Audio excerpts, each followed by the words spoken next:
Test 1, 2.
Okay, everyone, we're going to get started.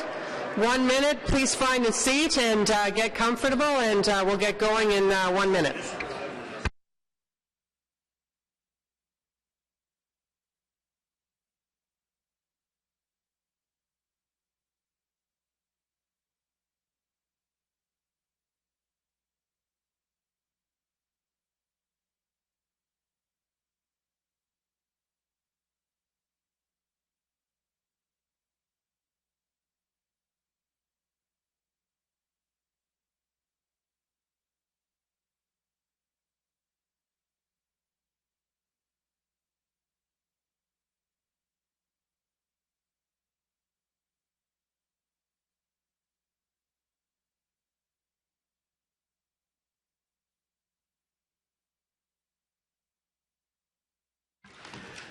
Okay, welcome everyone.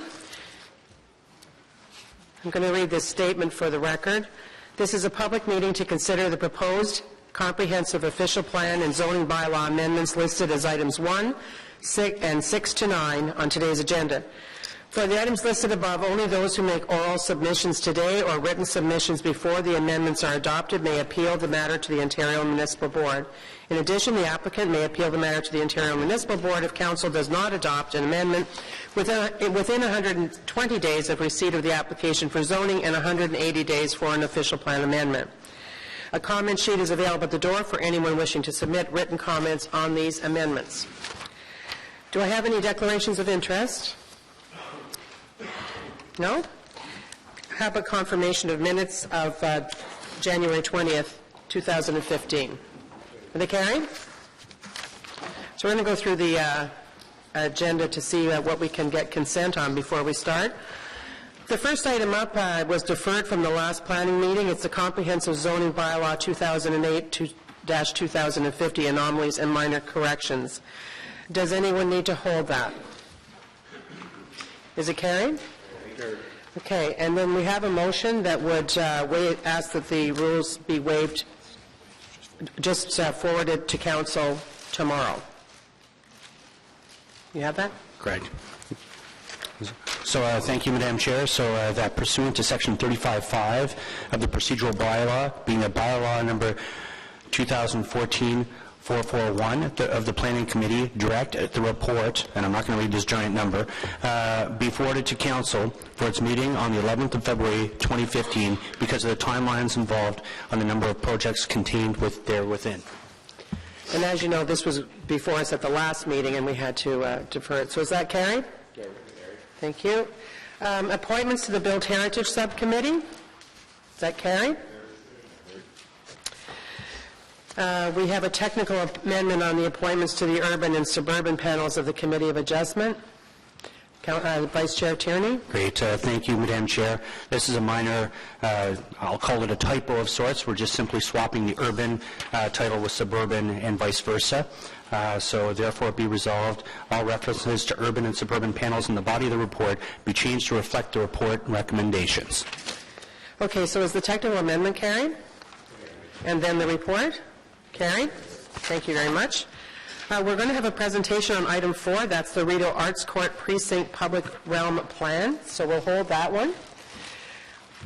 Item number 5, the revised City of Ottawa bylaw, number 2009-95, and utilization of cash in lieu of parkland funds policy to implement the Preston-Carling District Secondary Plan. Is that? So you want to hold it? Is it just a question that could be answered easily? Do we have any speakers on it at all? Okay, we'll hold it. Yep, and on number 6, we're having another presentation. This is the zoning bylaw amendment for 845 Carling Avenue, so we'll hold that. And number 7, we're going to have a presentation on that as well. That is the zoning for 566 Hilson Avenue and 148 Clare Street. That will be a brief presentation. And number 8, zoning bylaw amendment, 948 Hunt Club Road. We have a technical amendment on that. Do you have that, Vice Chair? This is 948 Hunt Club Road. Changing the V to the E. It's not in front of you. Mr. Smith? Yes, Madam Chair, that was just noted about 5 minutes before Planning Committee. So in the details of the recommendation, document 2, there's a reference to rezoning to R4E. That should read R4V as in Victor. V as in Victor. Time for a new typewriter. I'll gladly move that motion, Madam Chair. Thank you very much. So on the technical motion, amendment, is that carried? And on this item at 948 Hunt Club Road, we have no speakers. Is it carried? Thank you.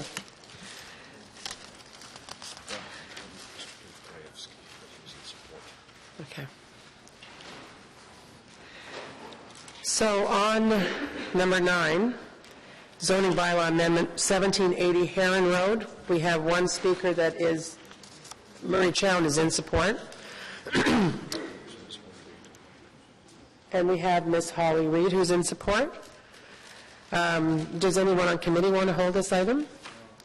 Can I ask Mr. Chown or Ms. Reed, do you need to speak to the item if it is carried? I do not, Madam Chair. Is Ms. Holly Reed here? Okay, thank you very much. So, having heard that, is this carried? Carried. Thank you very much. Okay, so we'll go back to the beginning. And the beginning is the Rideau Arts Court Precinct Public Realm Plan.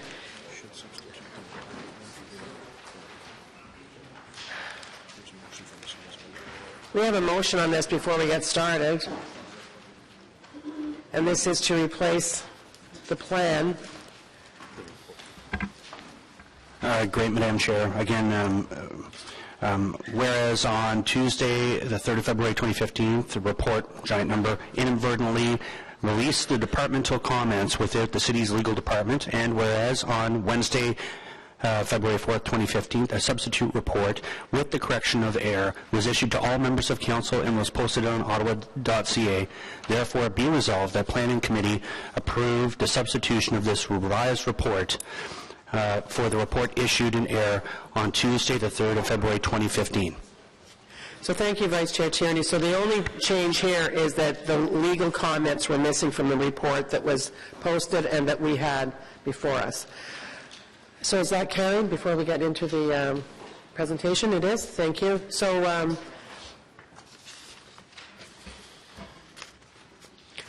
Mr. Smith, you're going to take the lead on this. Thank you. Thank you, Madam Chair. I've got with me Mr. Ron Clark from Parsons. Parsons was part of the consultant consortium that was retained by Planning and Growth Management to actually prepare the Rideau Arts Precinct Public Realm Plan. I'll be providing the overall presentation, but I thought it would be good to have Mr. Clark available if there's specific questions that come up that he might be in a better position to respond to. So with that, Madam Chair, I'll quickly run through an overview of what the Rideau Arts Precinct Public Realm Plan is all about. And to start out, just to establish a little bit of context, the need and the opportunity for having a public realm plan prepared for this area of the city really arose out of a focused design review that was undertaken for the Rideau Centre expansion and for the Arts Court development. For both of those projects, we had set up a design review panel within the framework of the city's urban design review panel, and it was the same panel composition reviewing both of those projects. And through that review process, it was identified that there was a real need to actually start looking at the overall public realm within the Rideau Street and the Arts Court precinct area to really try to position this area to capitalize on the opportunities that were being presented by the various significant investments that were being made by both the private and the public sector. So what we have on this slide in front of you is sort of a depiction of some of those projects, but more specifically, it's the investment being made by Ottawa and the Confederation line with the Rideau Station being introduced on Rideau Street. The Rideau Centre expansion by Cadillac Fairview, the Arts Court development, a priority project for the City of Ottawa. University of Ottawa has been involved in master planning for their overall campus, and they're in the process of undertaking a complete refresh of that master plan. We've got a completed convention centre, and we've got ongoing residential and commercial developments that are happening in the area. The slide in front of you really shows you the concentration of that development activity that really seems to be focused, or is very much focused around the Rideau Street area and within the Arts Court precinct. And again, there's not a lot of streets here, but as those of you that know this area, these streets really are not the most pleasant as far as environments for people to maneuver through that area, particularly for pedestrians. So the plan is really focused on providing an overall framework that will provide for public realm improvements, and again, it's very much focused on improving the pedestrian experience, both for Rideau Street and within the precinct generally. The intention is that these improvements would be implemented incrementally as part of development initiatives as they might be brought forward, where conditions would be included as part of site plan approval for public realm improvements adjacent to those development sites, and then also as the part of capital projects that the city might be undertaking, or city strategic initiatives. And I guess the prime example that we have here is the Arts Court development. The plan also identified 2 priority improvements, and those were for Rideau Street and also for Nicholas Street. And both these improvements were really to support the Confederation Line Rideau Station initiative being undertaken by the city, and then also the Rideau Centre expansion. The Public Realm Plan responds to and advances long-standing key council-approved directions and objectives that have spoken to the need to improve the public realm in this area for many, many years, and it goes back to pre-amalgamation within the context of the Central Area chapter of the official plan, which continues to be within the current City of Ottawa official plan, and the 2 precinct areas, the Rideau Congress Centre Arts Court precinct and the Rideau Street Theme Street. Both of these secondary plans spoke to and provided direction to significantly improve the experience within the area, particularly for pedestrians. This was again picked up on the Downtown Ottawa Urban Design Strategy approved by Council in 2004, which again identified as a priority targeted strategy to move forward with public realm improvements, again focused on enhancing the experience for pedestrians.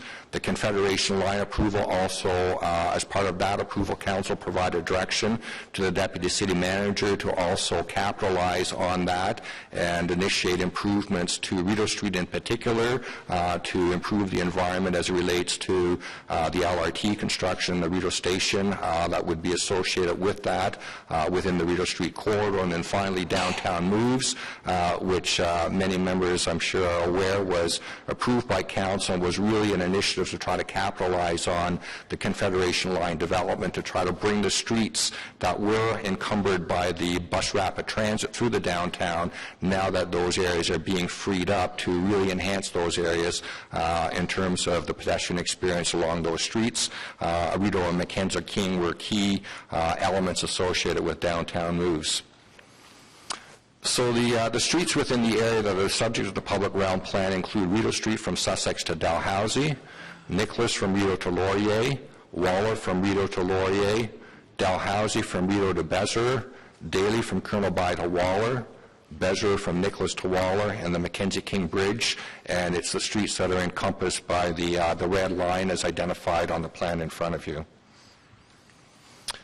This is sort of a conceptual indication as to the public realm plan and the various directions, and as you will note, not a lot of change in terms of the transportation network within the area, but really very much focused on improving conditions along the edges of those streets with a real view to trying to increase sort of the sidewalk conditions and capitalize on increasing the width of sidewalks by reducing, where possible and practicable, the area of the right-of-way that's dedicated for vehicular movement. The 2 key areas that are identified on this plan, as I mentioned earlier, are Rideau Street and Nicholas between Rideau and Béziers, where some of the most significant interventions are occurring, plus the Mackenzie King Bridge, and then the BRT station at Laurier, which has a few options that were developed. So the resulting lane configurations with the public realm improvements identified in the plan are effectively maintaining the existing lanes that are existing today to accommodate general vehicular traffic within the precinct. So like I said, it's really focused on trying to tighten up the vehicle carriageway and improve conditions for the adjacent sidewalk space and boulevard space. So again, as I mentioned, the key public realm directions that are articulated in the plan are really focused on realignment of Rideau Street, conversion of Nicholas between Rideau and Bezer into a pedestrian mall, very much to complement the William Street pedestrian mall on the north side of Rideau Street, and this is really to try to improve that relationship and linkage between Rideau Street and into the Arts Court precinct. The Mackenzie King Bridge was a key initiative identified through Downtown Moves, very much focused on significantly enhanced pedestrian and cycling connections, and then, as I mentioned, overall increased sidewalk width throughout the precinct, plus the Laurier BRT, again with the Confederation line and the various stations that are being introduced as part of that. The need for the BRT station at Laurier is diminished. There's still a need to accommodate transit movement, but there's an opportunity to look at how we might improve that overall BRT station area to relate much better to the public realm, and in particular how it might relate to what the University of Ottawa is looking at. So the recommendation one of the report before you, Madam Chair, is really providing for Council to receive the public realm plan, and again, as mentioned at the outset, to provide a frame of reference for implementing improvements through private sector development and subject to funding through capital projects and or other strategic city initiatives. Really looking to advance implementation of improvements to Rideau and Nicholas as a priority, endorsing that Rideau Street function and be seen as a pedestrian-focused downtown retail street. For many years now, it's had a difficult time trying to figure out what the street is really intended to be, a bus corridor or a vehicular corridor, and I think all of the directions that have been approved by Council up to this point in time are very much focused on the pedestrian focus of that street, and then also with the approval of the public realm plan or the receipt of the public realm plan, subject to funding, staff would be initiating functional design work for the other streets within the area, and we would be focusing our second priority on South Waller and the Mackenzie King Bridge, again, two streets identified in Downtown Moves. So as I mentioned, the plan provides priority direction for improvements to Rideau and Nicholas Street, and this is really to try to capitalize on the Confederation Line construction and the Rideau Centre expansion. Both these projects provide a real opportunity to implement improvements and to really enhance the pedestrian experience along Rideau Street and adjacent to the Rideau Centre expansion. It responds specifically to the Council directions for the Confederation Line project and related to Downtown Moves. And as noted in the report, Planning and Growth Management is moving forward in developing the functional design. We're using existing resources for that purpose, and that's the step before we actually move into detailed design. So just to highlight very quickly, what you have in front of you is an indication of Rideau Street from Sussex to Dalhousie. The red hatched lines show where the existing curbs are today along Rideau Street, and Rideau Street today basically has two center lanes which accommodate all-purpose traffic, and the two curb lanes are dedicated transit-only lanes. With the realignment, what we're looking to do is to consolidate the transit stops, loading and unloading, going westbound just to the east of or just to the west of Dalhousie, and going eastbound just to the east of Sussex.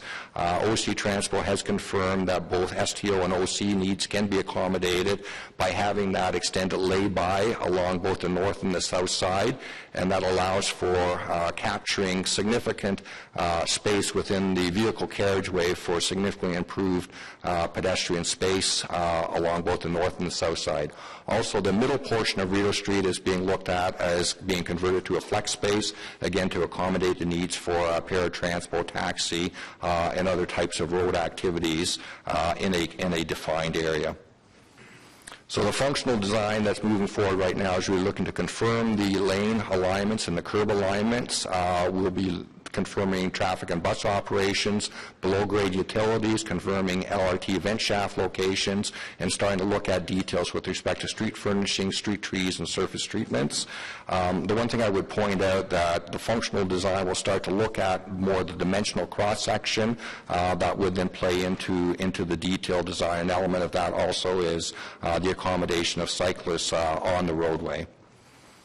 Nicholas Street Pedestrian Mall, that's something that Cadillac Fairview is actually taking the initiative to develop an overall functional plan for, and this is seen as a real opportunity, as I mentioned earlier, to complement the William Street Mall. It's an opportunity for introducing programming activity to really try to enhance that linkage with the Arts Court precinct, and the functional design will be looking at details in terms of different elements of the mall that might be dedicated to different purposes, pedestrian seating, public art installation, patios, and so on, and again, looking at the expression of the elements that would define that public realm. So recommendation 2, Madam Chair, is really focused on providing to the Deputy City Manager, Planning and Infrastructure, the delegated authority to approve the functional design. That's very similar to the authority that was given to the Deputy City Manager as part of the Confederation Line project, where details were given to her to confirm the details around. The functional design, as I mentioned, will really confirm some of the details that would then be reflected through the detailed design, and would also start looking at confirming the implementation strategy.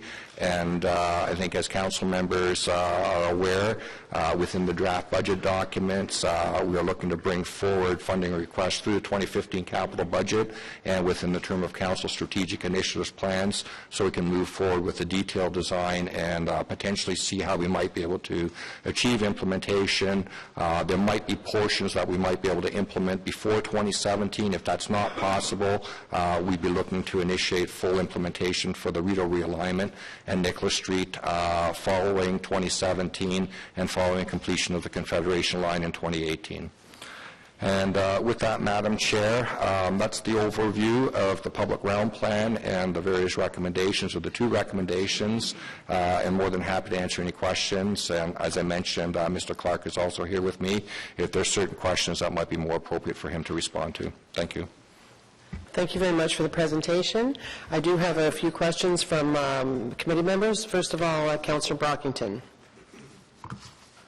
Thank you, Madam Chair, and again, thank you to staff for the presentation and the report, the extensive report which I read, and certainly buy into or appreciate the vision for Rideau Street. I mean, I've lived in the city my entire life, and Rideau Street has gone through a number of transitions and reincarnations over the years. I remember those horrendous bus shelters that we had, the red bus shelters on Rideau Street, and finally we got rid of those, and it really opened up Rideau Street, and I buy into the concept that if we want Rideau to be successful, people need to be out there walking and cycling, and they need to feel safe, and there need to be businesses there that attract not just Ottawans, but tourists to the street. So certainly I feel encouraged that we're moving in the right direction.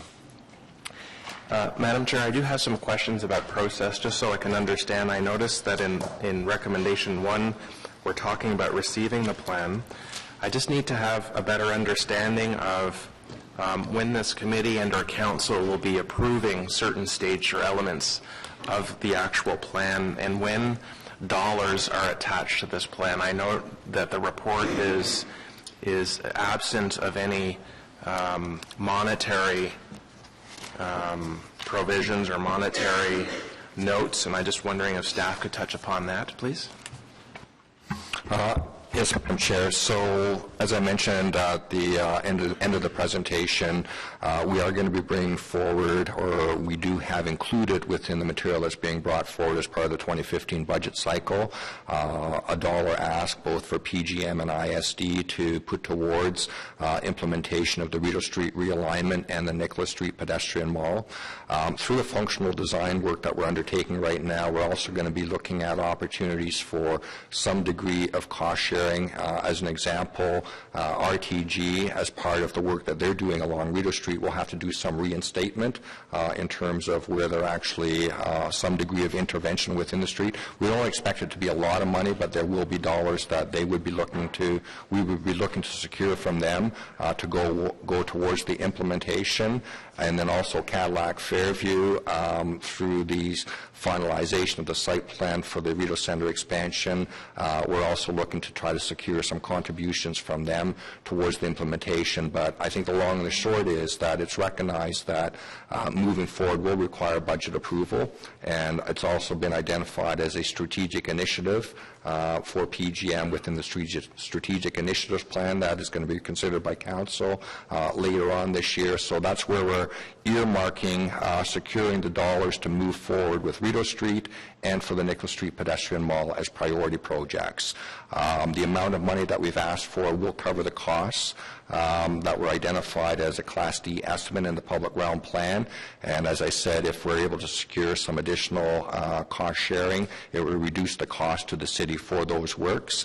Following from that, we would anticipate through future budget cycles to make additional budget asks for implementation. The next priority, as I mentioned, would be looking at Mackenzie King Bridge and the Rideau or the Laurier BRT station adjacent to the University of Ottawa. The first component of that would be doing the functional design and moving into the detailed design and then implementation. But throughout the report, you will have noted when you read through it, a lot of the moving forward on implementation is subject to funding through future budget cycles, but we felt it important to bring this forward to committee and council now because there is a real opportunity. There's a direction to improve Rideau Street once the Confederation line is completed, direction to the Deputy City Manager to enhance the pedestrian experience along the street. So we wanted to position ourselves in a way that we actually had the functional design able to move into detailed design fairly quickly so we can position ourselves for the implementation, and again, subject to council funding through the budget cycles and strategic initiatives. Thank you. So if the committee approves the recommendations today, and I assume council will as well when the council receives this, when will this committee get another update or report? What are the timelines associated? So in terms of future updates, with respect to Rideau and Nicholas, as I indicated, the recommendation 2 provides that that be delegated to the Deputy City Manager to finalize the approval for. In terms of moving forward on other pieces, that's something I think we're going to have to take a look at in terms of overall phasing and implementation. These are elements that are being looked at through the functional design that we're undertaking right now, and I think that will become part of sort of the work plan priorities that will be established as we move forward. So I don't have a specific timing for you on that, Councillor, other than to say definitely when we're going forward with additional budget asks, the information will at that time clearly be brought forward to committee and council. Thank you as well. One thing that when I was reading this report, I was thinking about who was consulted, who was included in this plan, both at the beginning phases and as this unfolded further. And I note in the report there's a long list of stakeholders that were included. And in addition, it appears that there was an online survey where feedback was sought from the public. And I just wanted to say that I don't consider Rideau Street a... Actually, at this time, we're looking for questions. So is there a question coming of this, or because that's sounding more like wrap-up? Well, I'd like to know to the extent how the general public was invited. I am getting the impression this was perhaps very specific to the ward, and how my interpretation is Rideau Street is not a ward street it was more of a city street, right? So how were members of the public who use Rideau Street, who perhaps don't live in the immediate vicinity, aware that this was going on and invited to comment? Mr. Smith? So, Madam Chair, on that one, you're correct, Councillor. I mean, the focus really was engaging the immediate stakeholders, but I think we recognized, as to your point, so there was an online as indicated in the report, opportunity for people to provide comments.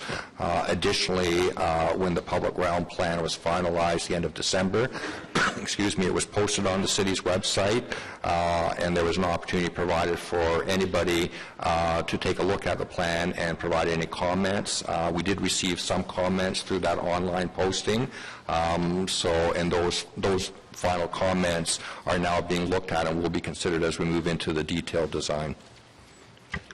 Thank you very much. Councillor Blais? Thank you very much, Madam Chair. I think the plan looks good. I think the artist's renditions look good. I think it's going to transform this part of the downtown for the positive. And I understand you'll be making funding requests on the capital side as we progress into the future. My question more relates to, once it's built, however, what does it do on the operating side? Because while our treasurer might be very adept at finding ways to finance the construction, how are costs going to increase or potentially decrease on the operating side to maintain all these street trees, to maintain the nice interlock, to maintain some of these things that we're seeing? Because we have boulevards all over the city where weeds are growing, in some cases, very high before we can get around to cutting it properly, and same with sidewalks and roads and all the rest of it. So what's the plan on the operating, or understanding the operating impacts?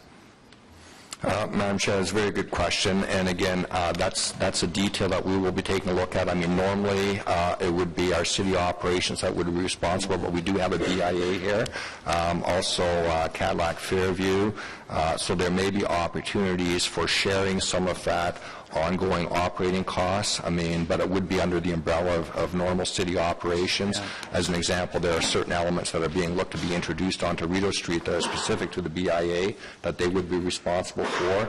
But that's a comment that has been received through the discussions that we've had with the various stakeholders, and to your point, Councillor, that's something that we will need to make sure we take a close look at to ensure that it's appropriately accommodated and addressed. So we've discussed this at this committee, or at least last term, a couple of times relating to CDPs and other subdivisions, operating impacts related to snow clearing, related to any number of issues based on design that we're undertaking. I don't think we've ever had anything come back from roads and on what those impacts may or may not be. So, Mr. Mark, I'm wondering if you might draft a motion for me that requires that when funding requests on the capital side are presented related to this plan, that we have precise and detailed estimates and impacts on the operating side, so that when we're making a decision on the capital, we understand what the operating impacts will be with precision. Is that something you can... Yes, Madam Chair. Okay. Mr. Moser? Madam Chair, just certainly when we put forward any capital ask in the budget, there is a corresponding line that speaks to the operating costs. So that has been our, what we do in terms of being able to do that. I understand that there tends to be one line in the report, but I'm not sure that it ever properly provides the precision and true on-the-ground understanding of what the impacts of our decision-making is. We're having a lot of, I ask our snow guys what their pressures are like, sidewalk maintenance and grass cutting in the summer, and they're stretched to the limit already. In the absence of growth, providing additional dollars for resources, how are we going to maintain all these additional features in the downtown within existing constraints, right? So I'd like to see how we plan to do that before I say let's spend millions of dollars doing it. I want to make sure that we can upkeep it afterwards.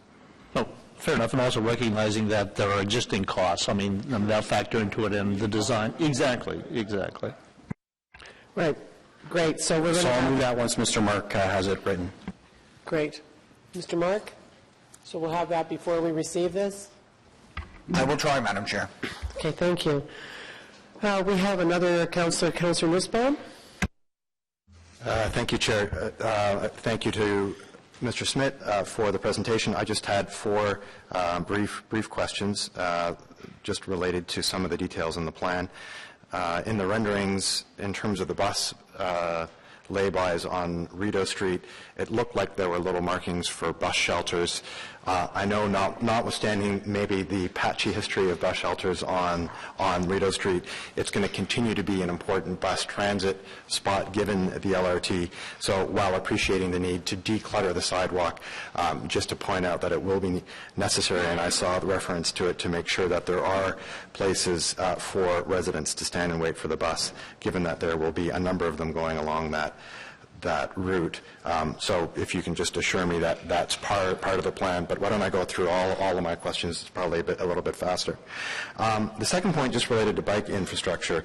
The plan heralds the fact that this is an improvement to cycling and pedestrian transportation modes.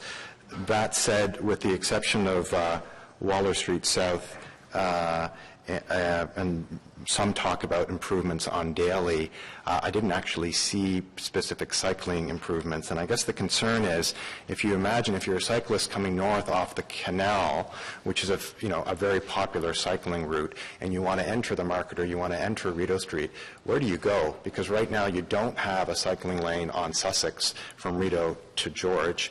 And then with the continuation of the Sharrows, as pointed out in this plan, and you're now in a single lane mixing with buses and private vehicles, that doesn't strike me as a particular safe method for bikes to get through Rideau Street, which is going to be a logical spot for them to go, because they're going to want to go to the pedestrian mall on Nicholas and other spots further east. So I guess I'm troubled a little bit by the fact that the cycling infrastructure actually doesn't manifest itself in this plan, except for the Waller Street South issue in Daly, which I'll get to in a second.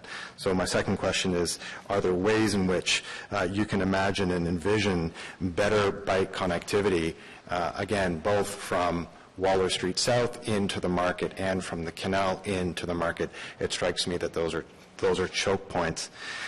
So that's my second question. The third question, moving to Waller South, just a couple of questions. I liked the idea of transforming that portion of Waller Street. I personally liked your option 3, what you call the Muse option.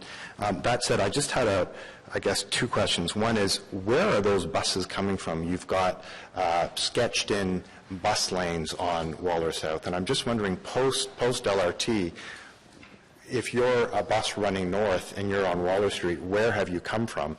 Is it Laurier? Is it off the Queensway? It just wasn't clear to me. So if you can just help me out with that. And then again, back to the bike lane issue. So you're a bike, you've come off the Laurier, you're going west, you've turned north onto Waller Street South. You can cross the Mackenzie King Bridge. I notice that there are bike lanes there. But what if you want to head towards Rideau Street? How are you imagining the bike traffic going at that moment? Because again, based on the draft plans, there isn't really infrastructure there. And then my last question is with regard to vehicle lane widths. The only mention of them is with regard to Besserer Street, where it's stated that the vehicle lane widths are going to be 3.5 meters. That strikes me as being awfully wide for an urban core street.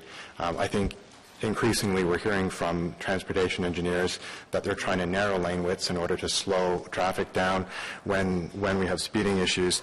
Given the constraints that you identified in terms of the right-of-way, I guess my question is, why not consider narrowing the lane widths throughout that area to something like 3 meters, and that could get you into a situation where you have wider or more space on the right-of-way for bike lanes.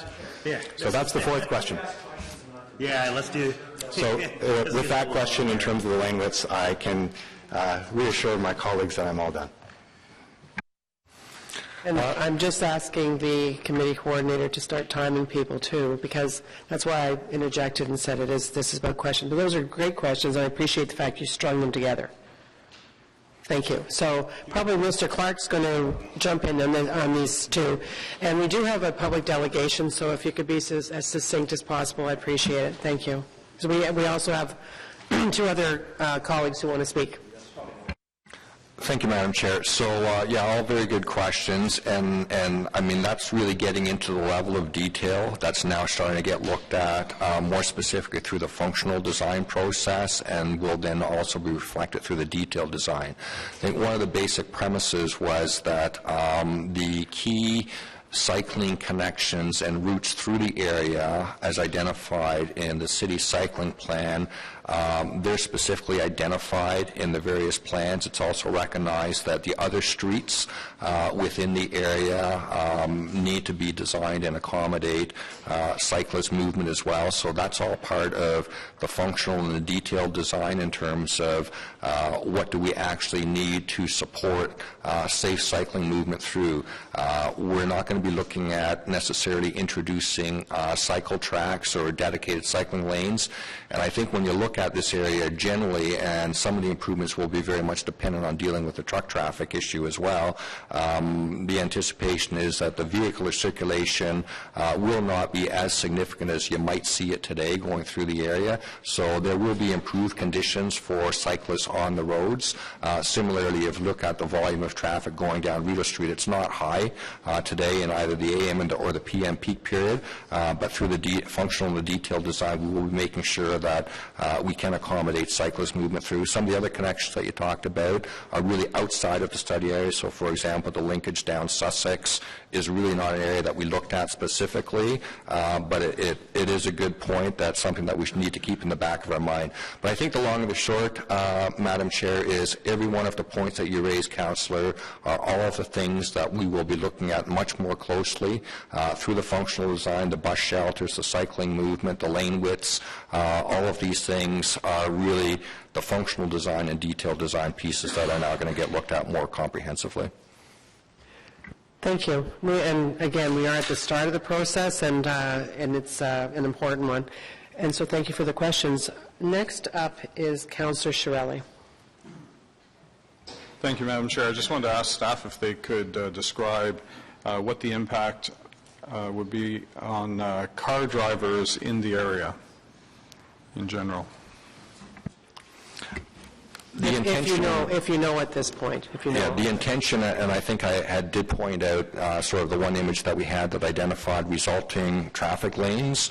They're not being changed. I mean, the traffic lanes, the amount of lanes that are dedicated to accommodating vehicle movement through are not being changed. We're really looking at trying to capitalize on improving the edge conditions by capturing additional vehicular corridor space to enhance sidewalk conditions. And I think to Councillor Nussbaum's comment, we also need to account for the cycling aspects throughout the area. But the intention was not to dramatically change the functioning of the system as it relates to vehicle lanes. As I mentioned, one of the key things that clearly improvements to Waller will be dependent on will be addressing the whole truck traffic issue just by virtue of the turning radiuses that need to be accommodated, the width of those vehicles that go down that corridor today. So there are limitations in terms of what you can do until that issue is formally dealt with at some point in time. I know we're looking at the tunnel EA, but at least we're positioning so that people understand what the objectives are for this area in terms of an enhanced sort of pedestrian experience within this precinct generally. It is a very mixed area, and it will continue to be that way. I don't anticipate there's significant changes in terms of vehicle circulation through. Good. Councillor Leeper, and then Councillor Kadri, and then Councillor Tierney. If I could just again ask that everybody ask your questions, and then if anyone has anything for wrap-up after the delegation comes up, and I think we still only have one delegation, then the area councillor Fleury is going to speak. Thanks, Madam Chair. Very briefly, when I take a look at the list of stakeholders, obviously it was a fairly focused interview process. Did we get any specific feedback related to accessibility issues in the course of these discussions? And was there any sort of proactive outreach to folks who may have mobility challenges? This is going to be a crowded, exciting pedestrian environment, and I just want to make sure that we are taking into account those who have some mobility issues. Madam Chair, on that one, there was no specific outreach And I think that was in the context of the recognition that the requirements under the AODA will need to be dealt with and addressed. So again, we're now moving into the details that would be looked at through the functional and the detailed design process. By virtue of improving conditions for pedestrians, I think it also, by virtue, improves conditions for accessibility conditions. But again, as we know, when we're doing interventions within the public rights-of-ways, we are now bound by AODA standards, so those will be reflected in the functional and the detailed designs. Thanks very much. Councillor Kadri. Thank you very much, Madam Chair. And just a question, Mr. Smith. In your comments, you mentioned that there will be 2 priority improvements on this plan for the Confed line. Could you identify what those improvements are? And secondly, will they be including accessibility issues related to those improvements? Will they be handled in that also?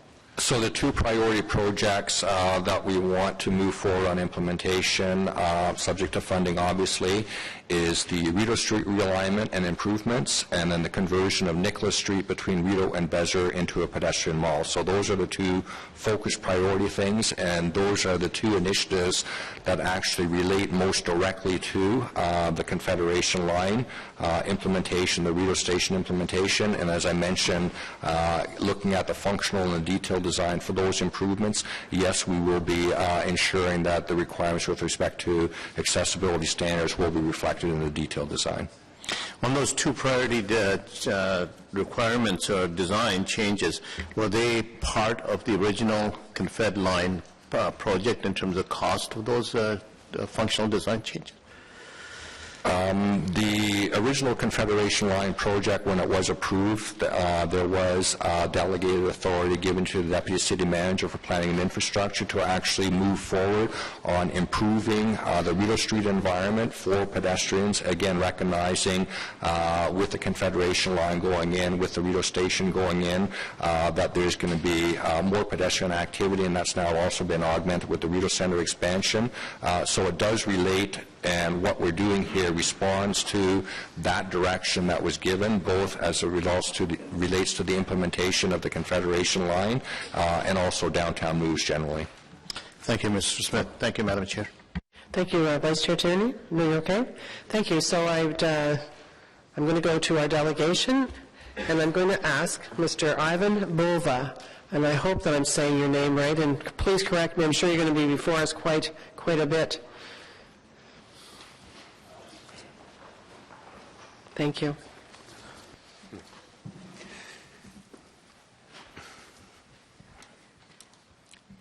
Welcome.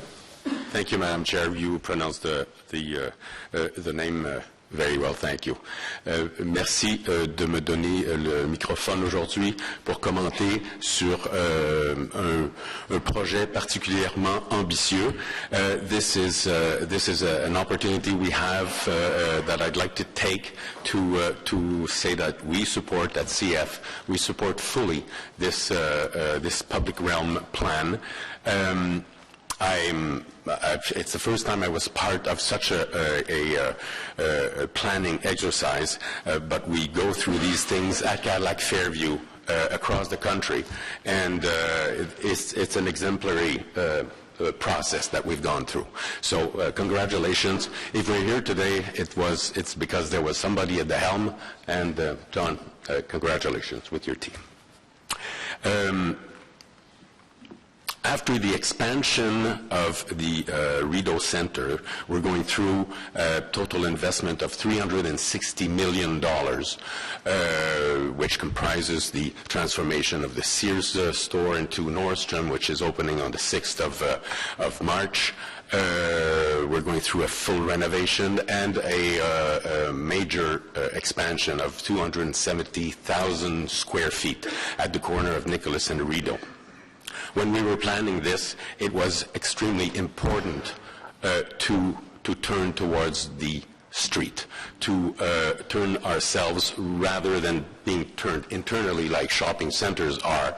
We were asked and we discussed, and it was clear that it had to be turned towards the city, the public realm, and to be open to the public. And I think we did our part. All of our retailers are going to open onto the street. This is part of your part, that the city has to deliver this pedestrian-friendly, this amicable environment, which will bring together many projects, many city-defining projects. I'm thinking of the LRT, of Rideau Center, of Arts Court. You're talking about almost $3 billion that are invested in the area. So it is very, very important that all of these be brought together. And we're really, really happy to be part of it. It shows our commitment also to the community and to creating a vibrant Ottawa. It's not only for the Ottawa downtown people, it's for the regions, for the periphery. It's good for everyone. Tax base will be increased. All of that is all positive. Time is of the essence, however, and this might be, you'll say it is self-serving, but we are opening the expansion of Rideau Center on the 1st of August 2016. There is not that much time left between now and then to try to improve the immediate environment. You've seen what Rideau Street looks like today and Nicholas Street looks like today. And yes, we are partially responsible for doing that, but we'd like to be responsible for changing it also. So time is of the essence because we would like to open on a renovated Rideau Street, on a pedestrian renovated Nicholas Street. If we don't do this now, it'll wait till after the celebrations in 2017. I think everybody stands to benefit from Rideau Center, Cadillac Fairview, but also the city, and to have a vibrant Rideau Street for 2016 to 2017. So we urge you to push this recommendation forward and to put it on the budget, priority budget for 2015.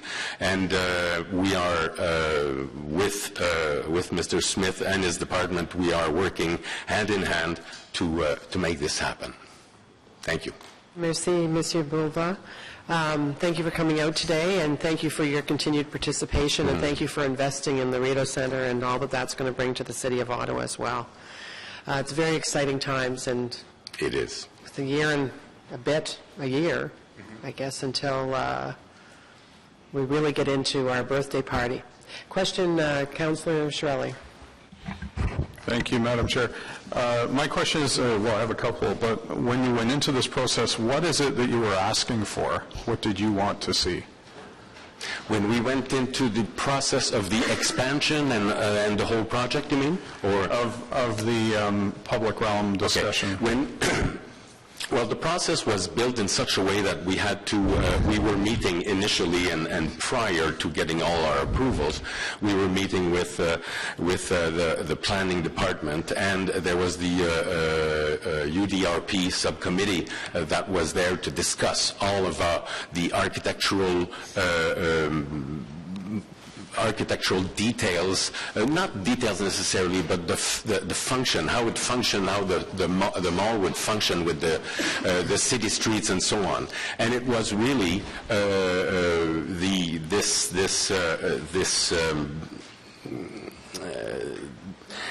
this pursuing always the same goal, that it had to be vibrant, and so what I'm saying is that John Smith and his group guided us through us and modeled what we wanted to do. Of course, it wasn't always nice and peaceful around the table, but what specific elements were you? Yes.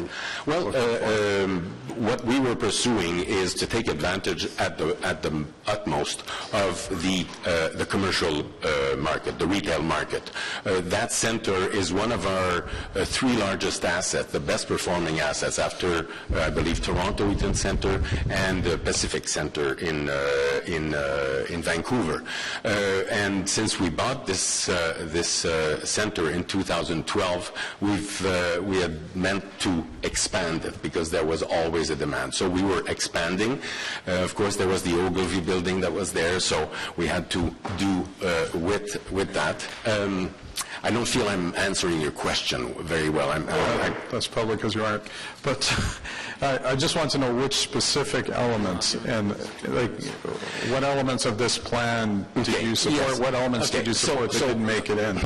Okay, so one of the major things that is still outstanding is the bus traffic, and what we needed from the city is to play their part and to bring to change probably the dynamics of the street. One of the main elements is in there is the bus traffic.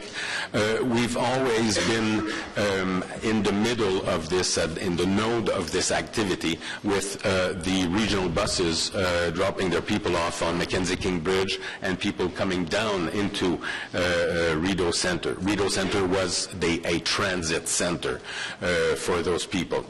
And one concern we have had is that since the regional will now be with the LRT 80 feet down, that traffic between Mackenzie King Bridge and Rideau might not happen all that well. So we're working with OC Transpo and on this, being part of committees and meetings, and it's improving, but it's still a concern. Okay, did the elimination of the Confederation Station help or hurt this for you? Confederation Station was... Before we carry on too far, I mean, we want to talk, that's not before us today, so if he has a quick answer for it, that'd be great. Sorry. I'm sorry, Confederation Station, I don't know about, that was the previous station which was located. You don't have to guess here. If you don't know, if it hasn't been a factor for you, that's your answer to the councillor. Okay. Sorry. So it had no impact then? Yeah. Okay. All right. Sorry. Thank you. Anyone else have any questions? Thank you for coming out today. Thank you, Madam Chair. And now I'm going to go to Conseiller Fleury. Thank you, Madam Chair. Initial comments, and I'll go back to my colleague Brockington, who was speaking of the importance of Rideau Street to the city. When I go into retirement homes or when I speak to residents who have been in the area for many years, they talk of what Rideau Street used to be, Ottawa's Main Street. And that's changed over time where, you know, I vaguely remember the plastic coverings around this, covering the sidewalks that we had in, I guess, the 80s, early 90s. And now, you know, it's lived a transition from that, but it's very outdated in look. Part of the discussion really stems from the investments that we're seeing in the area. We heard from the Rideau Centre. You've seen what we've done on Rideau Street, east of Dalhousie. We're investing in Arts Court, light rail. There's so much happening in that area that really we can leverage and partner with the different businesses along that corridor. Yvan's point is, and Cadillac Fairview's point is quite accurate in saying there's two urgencies. For them, there's the property and the expansion and the announcement around that full opening. For us, there's 2017. We don't want to see construction in 2017 along that corridor in that precinct, and it will be a hub for tourists coming to our city. There are a lot of investments in the Shaw Centre, light rail, and the hotels that are coming in at Le Germain, at Arts Court, and in the market. So it is important for us to turn our heads around not only the plan that's proposed, but the detailed design and the implementation of that plan, especially along the Rideau Street edge, leading up to Arts Court. A couple of elements that are of broader factor that the group considered, and I want to bring kudos to John, to Ron, and to Nancy, really seeing the importance of analyzing that precinct ahead of the full completion. The remaining challenges are the truck route, which we have the truck tunnel study underway. We should have more of an answer by the end of the year in 2015, hopefully. And remaining some of the challenges around cycling, around the university connection, around the pedestrian flow, those will all be, and I invite my colleagues to be part of that conversation around how we can fully integrate that site and make it beneficial for not only the local residents but the connection points to the canal, to the neighboring wards, and really to the city. It will remain a transit route. There's ways, though, to do transit differently by combining the two platforms. One of the idea by leveraging the investment in Ottawa on the Move, which is that Mackenzie Bridge portion, which speaks of the Centertown experience. I'm confident that through that we can maintain good service, not lose the customer experience, but that we could also breed a different Main Street feeling along that street. So all this to say that I wanted to give kudos to our staff, to the partners who have been at the table through this process. We seem to have a general buy-in from the residents, from the businesses, which is positive. Now let's get into the detailed work of bike lanes, of trees, of the experience on street. And for my colleagues, I really need to highlight the urgency of getting the work done in that corridor leading up to 2017. Thank you. Thank you very much. And I think that from listening to everyone talking about this item, that clearly in the next phase it's important to reach out across Ottawa, as we did with Building a Livable Ottawa. Very much a destination place. It's everybody's downtown, so I'll be looking for that kind of follow-up. And come to us and ask us to help with that, because certainly through our newsletters and e-letters and all means that we use, we can also urge people. I'm sure you're going to be investing in some advertising on OC Transpo, for example, on the inside of the buses, so maybe that's an idea, if you're not doing it, that you should be doing it. As for people like myself that sit there, I mean, we could do a lot with the advertising inside those buses to make them far more interesting. This would be something I think that people would go, yeah, you know, they might even actually, because most of the time people have these things in their hand on the bus, they might even actually participate at that time. So I'm looking for very much of an inclusive go forward. Anything else from anyone? Can we move the motion? Councillor Blais? Thank you, Madam Chair. So be it resolved that when a report is submitted to Council that outlines the prospect of the future spending of capital, and such report also contain detailed estimates of the expected reduction or increase in operational expenditures that will result from the capital expenditure, and then I've added and the expected sources of that of those funds. So you have a couple of changes there from the one that I have. Simply to add, yeah, so operating in front of expenditure and identify sources of instead funding. of planning committee to council, because I'm not sure a report's coming to planning committee, and add at the end and the expected sources, which mean, you know, where is the money coming from for show me the money spending. Yeah. Okay. On the motion, Carrie? Comment? Sure. I have no problem that it applies to this plan, as I'm supportive of that, but want to make sure that it applies to all of the investments going forward. So wondering if it could be approved through this plan, but also applied to the review for this committee of term of council priorities. I think we've asked for that for all of our CDPs and subdivision already, so I think we're waiting for that to come back from ops. Carried? Carried, thank you. And on the item, is it received? Okay, thanks very much, everyone. Good conversation.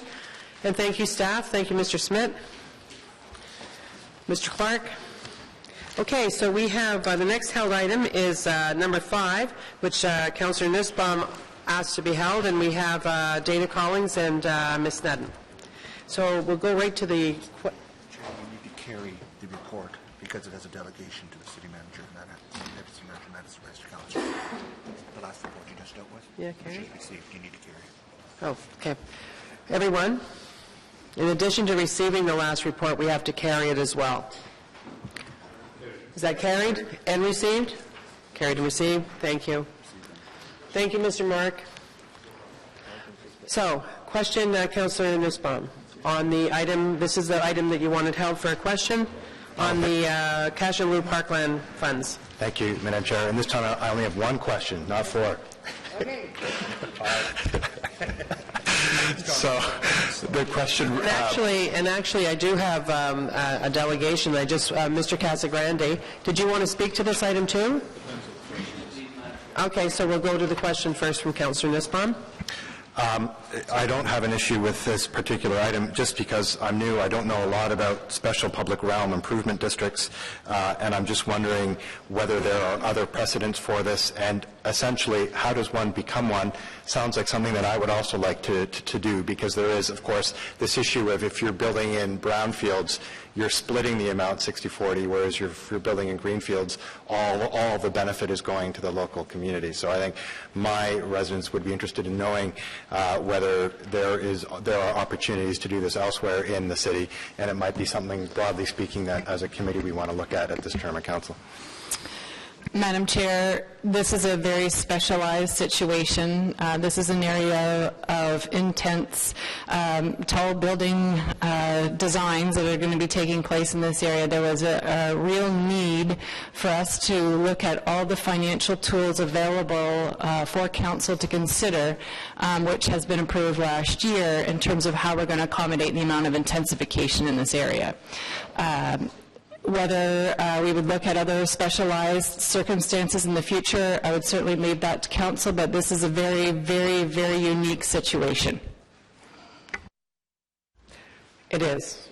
And you know, we don't see it as precedent setting, and you know, the fact is these will be the tallest and second tallest buildings in our city, and in order to make those function, this is why the plan is here, because of the level of impact that that's going to have to a specific community. And certainly, you know, we were concerned about the fact that it might be seen in some way as precedent setting, or, you know, or have other people come forward. But I think you would be you'd have to go far and wide to come up with something that would be of a similar situation, and it wouldn't be for the norm. It's how we benefit our city, really, with the 60-40.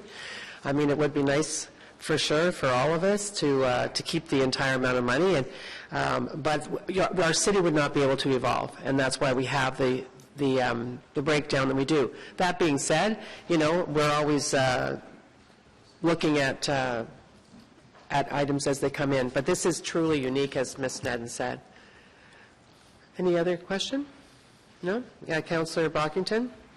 Madam Chair, just one quick question. On page 9 of the report, there's a map of the area which includes a section south of Carling, which my understanding is part of River Ward. Can I just ask why this specific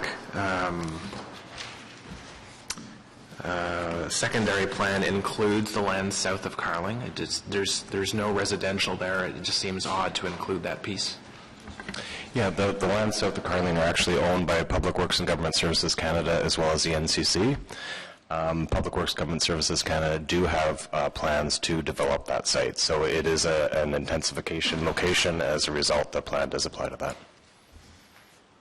And this is not, I mean, this is a development that's going to happen over a couple of decades. Yeah, there's no immediate plans. It's a very long-term desire. Yeah. Anything else? Councillor Hughley? Thank you, Madam Chair. I just want to follow up on what you were saying. This 60-40 split is important because for the new councillors around the table, this is how the suburbs pay the freight for everybody else, because that's where all the development is. So you'll hear that referenced a lot. But in this case, I want to give a lot of kudos to our new colleague, Catherine McKinney, because she convinced many of us, I think all of us when the vote gets counted, that this is actually a really good idea and that we should contribute or agree to contribute the full amount into what you need to do in your area. So just kudos for really good work on that. Thank you. Thank you, Madam Chair. Thank you. And so I'm going to ask our delegation, Mr. Casagrande, to come forward, please.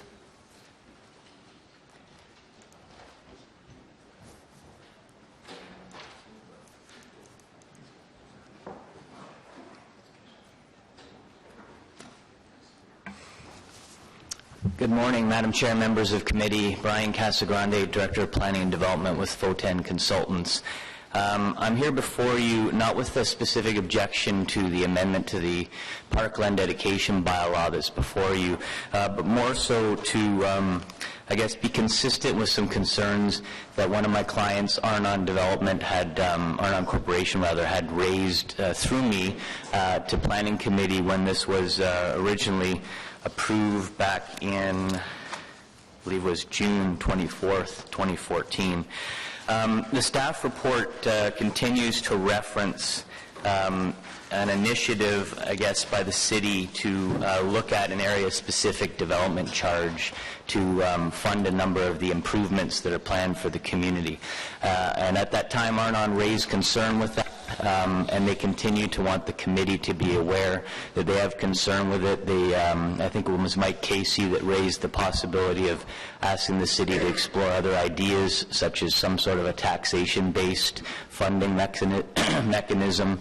I don't know whether those types of things have been contemplated at this point, but the feeling is very strong that, Arnon, for example, owns 4 properties in this area, and to shoulder something that's, significant in terms of improvements on the shoulders of, a few developments without offering something else in return is of concern to them, because at the end of the day, these projects have to be vetted from a financial perspective. So it's just to make the committee aware again of this concern. I know that there's an Ontario Municipal Board hearing that's coming up related to this.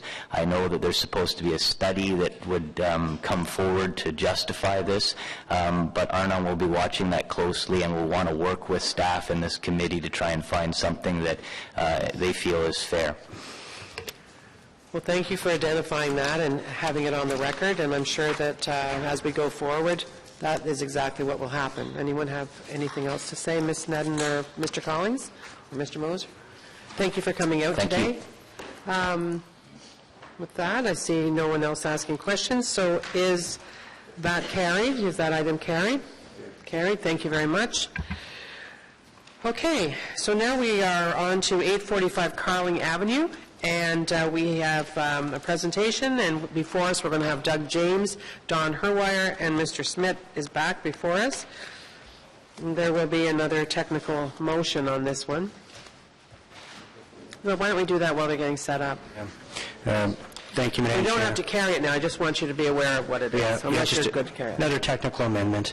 Whereas report giant number, recommend zoning changes to the lands known as municipality as 845 Carling Avenue, and whereas the first recommendation of document 2 is to rezone the lands shown in document 1 from MC 138F 2.5 to MC XXX SXXXX-H, and whereas the property at 845 Carling has a small portion along Adeline Street, zoned R4T, be it resolved that the recommendation 1 of document 2 be replaced with the following: rezoning of the land shown in document 1 from MC 138F2 to R4T to MC XXX SXXX-H. Okay, so now that we're totally confused, that's why I had him read it now. Mr. Smith, you want to speak to what exactly that means and why it's important we have it?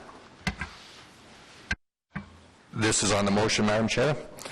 On the technical. On the technical amendment. So what happened? The entire site that's the subject of the 845 Carling development by Richcraft is clearly identified and discussed throughout the staff report, and the map attached showing the area to be rezoned includes the entire property. However, in developing the details of the recommendation, there was an oversight in the fact that a portion of the property is in fact in an R4 zone. The entire property is not under a single zone designation. There's a split zoning, so there was a need to ensure that we captured the current zoning that applies to the entire or all of the property, including the R4, so that the new MC zone applies to the entire parcel as is detailed in the recommendations. Okay, that's clearer than mud. Okay, good, thank you. So we'll go forward with the presentation now, and I'll ask you to remind me to approve that technical amendment. Thank you, Madam Chair. I think you've alluded a couple of times already this morning in terms of what we have before us. This is two of the tallest buildings that is going forward in Ottawa. It's in a very strategic location, western gateway to the downtown, adjacent to the O-Train corridor, the LRT. And this is the first initiative that's actually going forward following council approval of the Preston-Carling secondary plan. We've had other projects going forward in the area. Some of them, in fact, is what precipitated the strategic directions that council had approved. That resulted as that was formed the foundation for the secondary plan. And as you know, the ICON project on Preston and Carling is also moving forward. That went forward right around the time that the strategic directions were being prepared. So this particular development has been looked at within the framework of the Preston-Carling secondary plan, and very happy with the progress that's been made through the very extensive process that's been gone through for this project. And I'll have Doug James, who is the lead planner on this file, provide an overview of the project and the details of the zoning changes that are being recommended. And both myself and Mr. Hurwire are here, along with Mr. James, if there's any questions that the committee might have. Doug. All right. Thank you. And thank you, Mr. Chair. As John mentioned, what we have before us now is a rezoning at 845 Carling Avenue to allow a mixed-use development, which will have 3 towers, one being 55 stories, one 45 stories, and the third one 18, as well as commercial uses at grade, and a large component will be of the proposed development will be public open space. This is a slide showing the subject property. It's outlined in blue here. Right now, it's the site of the Dow Honda automobile dealership. The site, it's oddly shaped, but it has an area of approximately 0.67 of a hectare. It, of course, has frontage on 3 streets, one being Carling on the south, Sydney Street to the middle, and Adeline Street up to the north. It also has full frontage along its western edge with the O-Train corridor. The subject property, as mentioned, is currently zoned a mixed-use center, which is the majority of the site. However, there's a section up here in the northern end, which was the subject of that technical amendment, that is zoned R4T. The official plan designations for this site and the primary plan are mixed-use center, and as well as arterial main street along Carling Avenue, which is, of course, an arterial main street. The new secondary plan designates the subject site as part of the station area. It's in the northeast quadrant, and anticipates that tall buildings over 30 stories will be constructed on the subject property, as well as one up to a maximum of 18 stories. This next slide is more of an oblique angle. It sort of, the red arrow points out the property. You can get a better look of the buildings that are on the subject site, sort of low-rise commercial, automobile commercial. You can see over here to the west, this is a site owned by Arnon, which is used for parking primarily for the hospital up the street. We have some other developments that are taking place in the area. This is 125 Hickory with a new 20-story tower that's just finishing completion. Moving across, of course, this is the O-Train corridor with a public walkway right adjacent to it between the O-Train corridor and the subject property. Generally, in the area right now, there is a low, I think about 7-story co-op apartment building.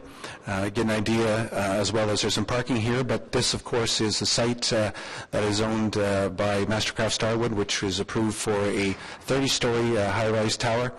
We have a bank here, the CIBC. Of course, this is Preston Street. Down to the south, we have Dow's Lake and the federal government open green space. This is 505 Preston, another 45-story tower that is just getting underway with respect to the excavation. They'll be doing that for about the next 8 or 9 months. Across, moving further to the to the east here, we have an idea of some office buildings located along Carling Avenue. Just moving down to street level, some shots here of the subject property behind the bank. This is looking, subject property looking west along Carling Avenue. turning around over by the O train corridor and the sidewalk, looking at the Dow Honda site, get an idea of what's there now on Carling Avenue, looking to the east.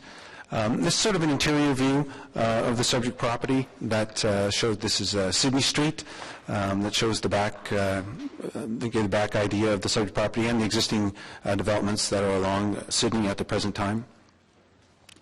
The next slide shows a proposed site plan, sort of a concept plan that shows the three towers. The tallest tower, the 55-story tower, which will be about 183 meters high, is located next to Carling Avenue. The second tower, which is about 45 stories, is 148 meters, is located opposite this large open space area that will be, through the site plan control process, we will secure public access. Along the O train corridor here, there's proposed to be townhouse-type live-work type units facing the multi-use pathway. Vehicular access to the underground parking garage right now is proposed to be at two locations. One here is off this turning circle here, which is at the end of Sydney, and the other one, entrance to the underground parking garage, is here on Adeline. There is approximately about 850 to 60 parking spaces proposed. About 760 are to be for the residents, and 91 are to be for the visitors, and also in relation to the commercial uses to be located on the ground floor of the two towers. There's a large outdoor plaza I mentioned, which will be about 1,600 square meters. There'll be pedestrian. There's a pedestrian pathway there now, but there will be improvements as part of the site plan when it's approval. And there's to be an O train access. There'll be two, one at the grade level, and then one. It's just shown here. I'll talk a little bit about it later. But from the tallest building down to the O train. This next slide here shows that through the planning process, there were a number of issues that arose. They related to the official plan policies, the design of the subject proposal, traffic and parking, of course, open space on the site and how this will function, and also in relation to microclimate, which is specifically issues related to sun, shadow, and also to wind. With respect to the official plan policies, it is noted that this is within a mixed-use center and also along the arterial main street of Carling Avenue. Areas that are designated with these designations, or have these designations, are located at strategic locations, and they are to expect the greatest potential for intensification amongst areas throughout the city. There are minimum densities that are established for these, so the intensification has to be above a certain amount. There are opportunities as well in relation to mixed-use centers. That you have the ability to use alternative forms of transportation, such as in this case we have the O train right next door. We have walking, of course we have then cycling in relation to the pathway that is along the O train corridor, and also its proximity over to the Carling Preston commercial area. So people, while they will have vehicles and might have a vehicle parked here, they can use their vehicle, of course, to travel across to other areas of the city, but there's other opportunities to use different modes of transportation. Another issue, of course, was compatibility. There are two sections contained within the city's primary plan, 2.5.1 and 411. That relate to the compatibility of development. These issues, we'll talk a little bit about them, because what they did was they really came into good use when it came time to work with the Tall Building Design Review Panel, which I'll talk about shortly. In relation, as Mr. Smith had mentioned, in relation to the new secondary plan within the Preston Carling area, it was approved late in summer of last year, and it established, you see the boundary, the black boundary of this subject secondary plan. The subject property, of course, is located here. It's in the dark brown area. and it's located in the northeast quadrant. As you can see on here, and perhaps a little difficult, but there are two buildings here that are proposed to be over 30 stories in height, and one building up here that was approved as part of the secondary plan for the station area to have a height of 18 stories. The proposal, as presented to you today, conforms with the policies that were established through the Carling, first of all through the strategic directions and then through the Carling-Preston secondary plan. In accordance with the direction of the new secondary plan as well, buildings over 30 stories are to be evaluated through a special design review panel. The city employed architects from New York City, an architect from Chicago, an architect from Toronto, and also a landscaped architect from Toronto in relation to the design. There will be further meetings through the site plan control process, but they looked at the issue of creating a strong and animated pedestrian access or pedestrian activity at the ground level, using high-quality materials for the proposal to create certain elements that are striking to the eye. Also the use of things like fritted glass and curved glass, basically having highest quality materials. To simplify the building has changed somewhat in its design, having more geometrical shapes originally, but simplifying the design, having it operate well and easy for people to use. They also dealt with the overall height instead of having two towers that were the tallest at the same height to stagger the height to create a transition down to the lands to the north.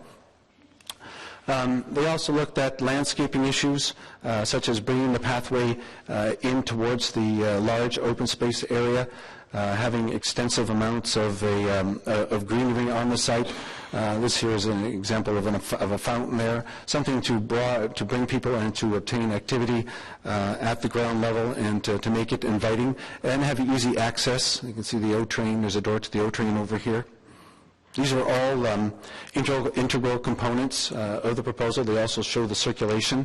I'll chat briefly about that when I talk about the parking and the accesses, but they all work together to bring the site into a holistic point of view, to have it function as one overall element.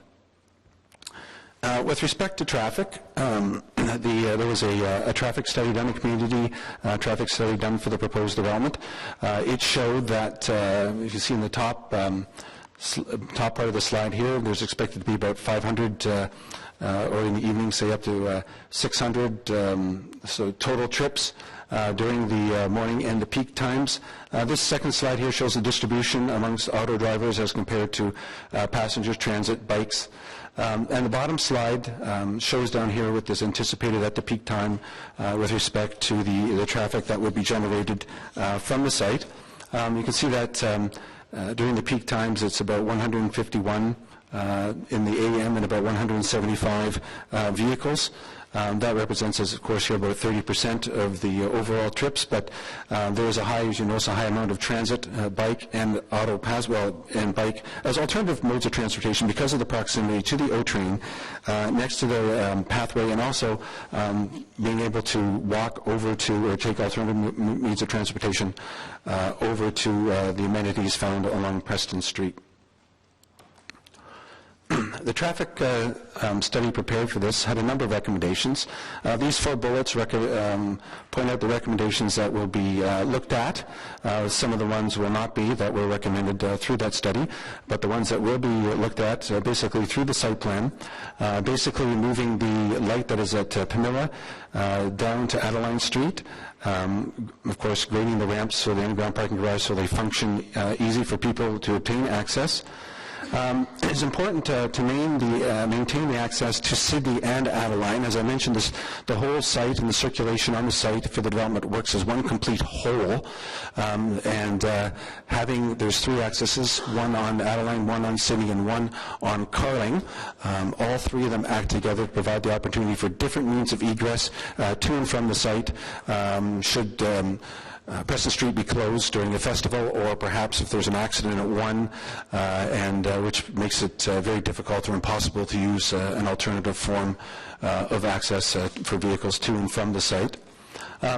This next slide here shows the turning circle and the access to Carling Avenue, which was a recommendation actually from the public as well as the Tall Building Design Review Panel to have this on here to provide, as I mentioned, that complete opportunity for circulation.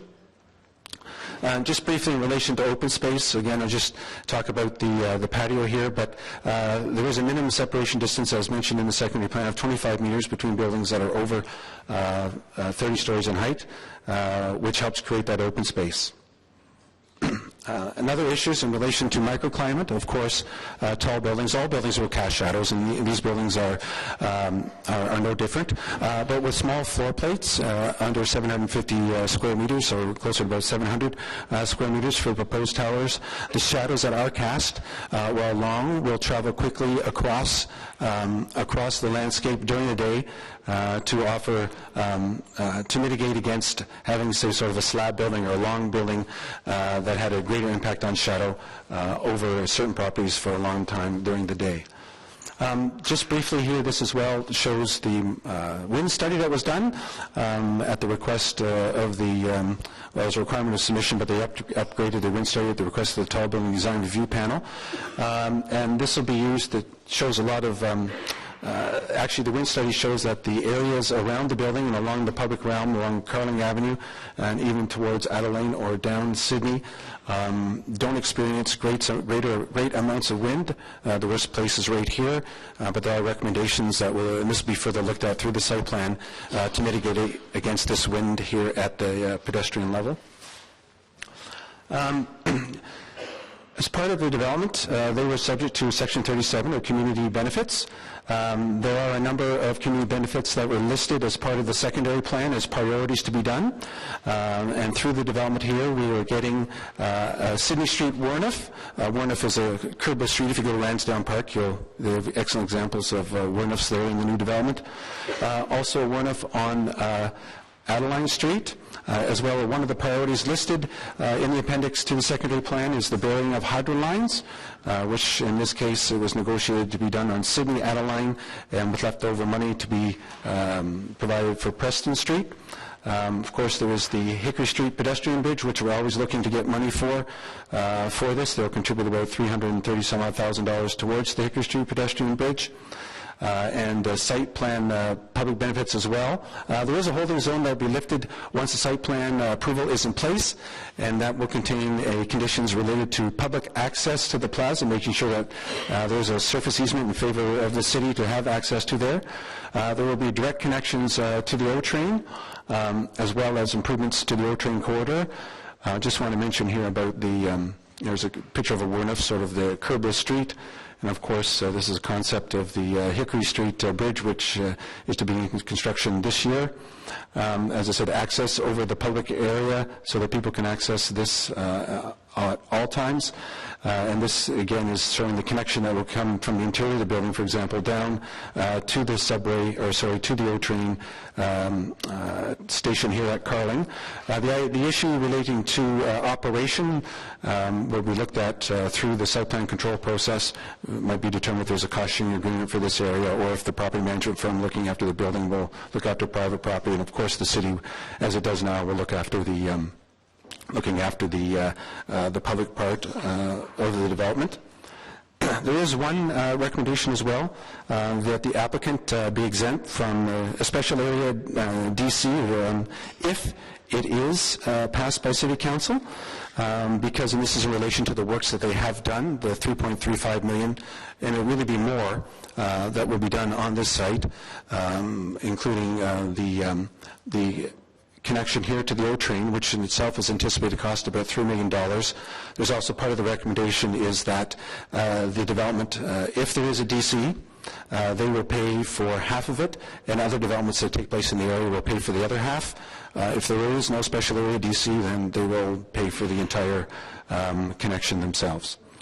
And of course, the department is recommending approval, and if there's any questions, Madam Chair, we'd be happy to take them.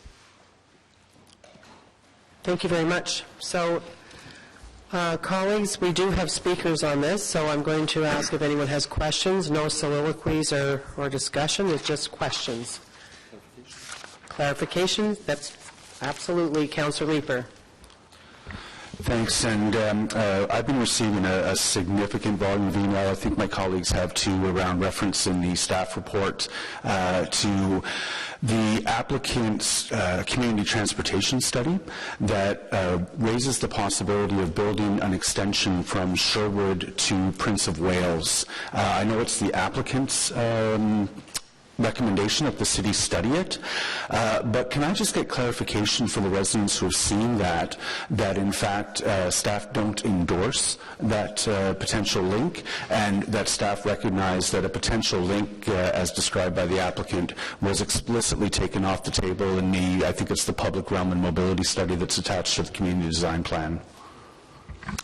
Yes, Madam Chair. So on that, you're correct. It was referenced in the report as a potential mitigation to deal with increased traffic generally as a result of intensification within the Preston-Carling area. It was an item that was clearly identified through the approval process for the Preston-Carling secondary plan. It was an initiative that that Council had clearly indicated is something that we should not be including to be pursued. It is not something that's required for this development as a mitigation measure. So while it's referenced only in the context of the applicant's transportation consultant making a broad indication of things that might improve conditions for traffic circulation in the fullness of time, but we all fully acknowledge as well that Council has taken a position on this, and as I said, it's not required for this project to move forward. Thanks, and I do appreciate staff's work on this through the weekend as well as the chairs. I would like to provide direction to staff, if I may, Madam Chair, that staff be directed to provide a memo to Council prior to its consideration of the 845 Carling Avenue zoning report to clarify the City's current position with respect to a potential roadway link from Sherwood Avenue to Prince of Wales Drive, with specific reference to the actions taken to remove this link in the final Preston-Carling mobility study because of community opposition. And I know, and I want to thank Mr. Mizzi and staff for working on that with you and myself over the last 24, 36 hours. Lose track of time. Mr. Mizzi, did you want to say something? No, just beyond, of course, we'll provide that memo to Council. Thanks very much for your due diligence. Can we go to delegations? One question? Or 8 questions? And I assume I can ask questions to staff after delegations. Absolutely. So I don't mind waiting. Okay, then why don't we do that? We're going to wait. We're going to bring forward the delegations, and then we'll go to questions of committee members. So first up, we have Mr. Michael Powell from the Dalhousie Community Association. Welcome.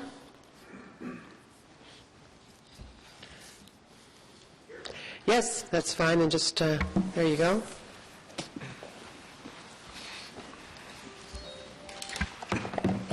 Thank you, Madam Chair, and thank you for giving me the opportunity to speak today. My name is Mike Powell. I'm president of the most confusingly named community association in the city, the Dalhousie Community Association, which represents Chinatown and Little Italy. We're here today to express a couple of concerns over the 845 Carling proposal. Particularly, we have a few concerns regarding traffic flow from the development, which we expressed earlier in the application process, particularly as it will impact onto the side streets of Adeline and Sydney. That seems to be where the primary garage entrances will be, and we want to make sure that those residential streets with the fancy new one-offs remain residential pedestrian-focused streets, and we think we just need to work on that in site plan. The bigger one, which I think speaks to a larger concern for the redevelopment of the area, is how Section 37 money is being allocated for this particular project, particularly as it relates to the burying of hydro wires. There's about $3.5 million of Section 37 monies. About a third of that is going towards burying hydro wires, which we don't see as a real community benefit, particularly as Section 37 was envisioned. The functional effect of burying the wires is to remove the need for buildings to be a certain setback from lot lines. It's about 5 meters, I believe. And our belief is on this particular site that the benefit that goes to that is primarily in allowing for the construction and development of the buildings, not so much for the people around it. As we look forward to the full build-out of this particular site, which will add 1,100 new units to the area, in addition to other condos and construction developments that are on, planned or underway, whether it be the Claridge Icon with 45 stories and 400 or 500 units, Soho Italia with 34, however many stories, and 300 or 400 units, plus all the others that are coming online. It's really important to remember that we're basically building a vertical subdivision in our neighborhood, and that it's important that as we look to build that out in terms of new development, that we make sure that we have the space for amenities and the things that we would expect to be in a neighborhood that are already lacking for existing residents, and certainly will be as we add thousands more. So we would encourage, even within the public realm study that was done for the Preston Carling plan, there's other priority projects that we think would be preferable beforehand, in addition to all those other things, be it parkland, community space, or affordable housing, the list goes on. So we would encourage reconsideration of that element of Section 37, and particularly reminding that the focus should be on how do you add benefits to the surrounding community that are primarily for the community and aren't sort of ancillary requirements for the development itself. Thank you. Thank you. I'm going to go to Mr. Smith for a comment on that, but I can tell you, not in the last term, the term before that, I was the chair of the working group under the Intensification Implementation Working Group on burying hydro lines. And I can tell you that across the city, the reason we had that is because people in communities really truly believe that there is value in having them buried. And yet council took a position after that, and I'm just looking at, I think only Councillor Kadri was here then, and the position was that we cannot afford to pay for that. So and in fact, Councillor Wilkinson in her area had a local improvement charge to do just that because there was that amount of will. So, Mr. Smith? Thank you, Madam Chair. So the burial of wires was identified in an appendix to the secondary plan as a priority public realm improvement, and it's not to facilitate this development, it's to improve the overall experience of the public realm, and that includes the burial of the wires in association with the creation of the Wooners along Adeline, and Sydney, and retention of hydro lines and hydro poles when you're trying to improve the environment along those streets and into a curbless street that has more of a pedestrian priority focus to it, would be a real missed opportunity and really contributes to the overall enhancement of the public realm experience generally in the area. There's a lot of emphasis that's being placed on the quality of the public realm, the degree of finishing that's being required for these projects, the degree of finishing that's being required in terms of public realm spaces, and very much part of that is the elimination of the overhead hydro lines, which is a real detraction from achieving those broader public realm design objectives. So it's very much seen and was acknowledged through the secondary plan as a priority public benefit that we in fact should be advancing. And like I said, not to do it would be a real missed opportunity because you're not going to go back and do it at a later point in time. Thank you. And Councillor Kadri, you have a question. Is that of a delegation or of Mr. Staff? I have a question of staff based on the comments that just made. Does anyone have a question of our delegation? No?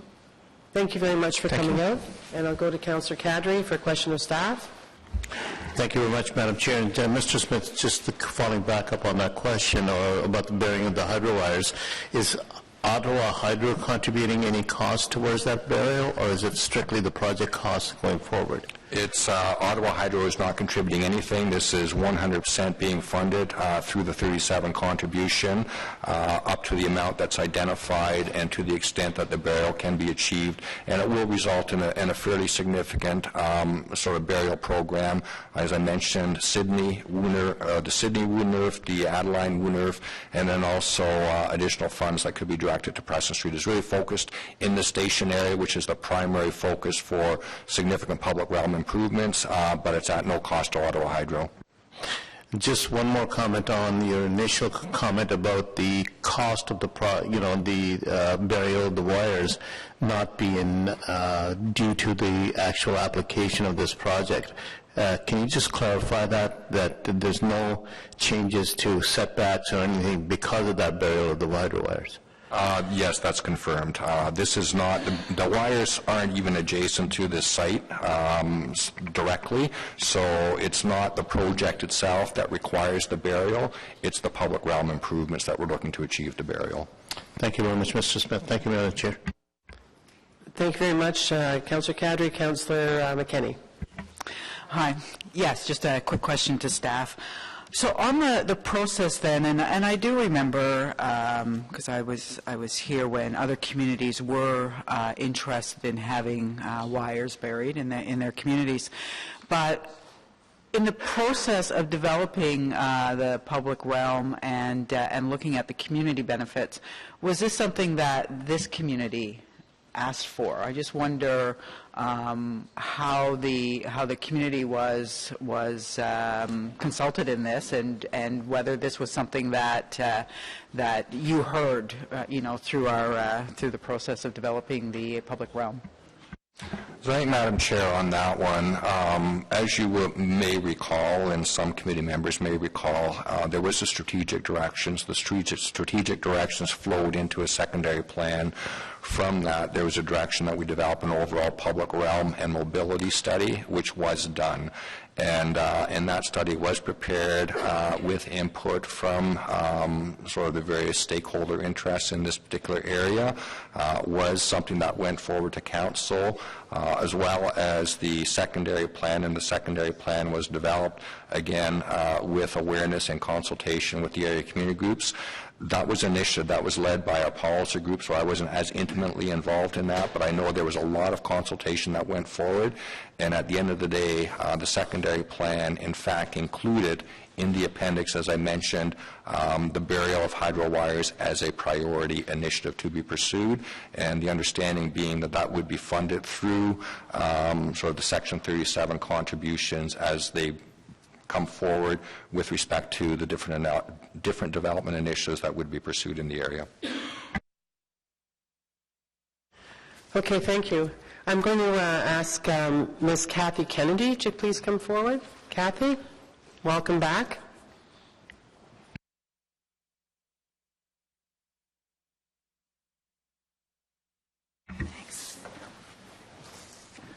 Hello, I'm Kathy Kennedy. I'm the chair of planning with the Civic Hospital Neighborhood Association.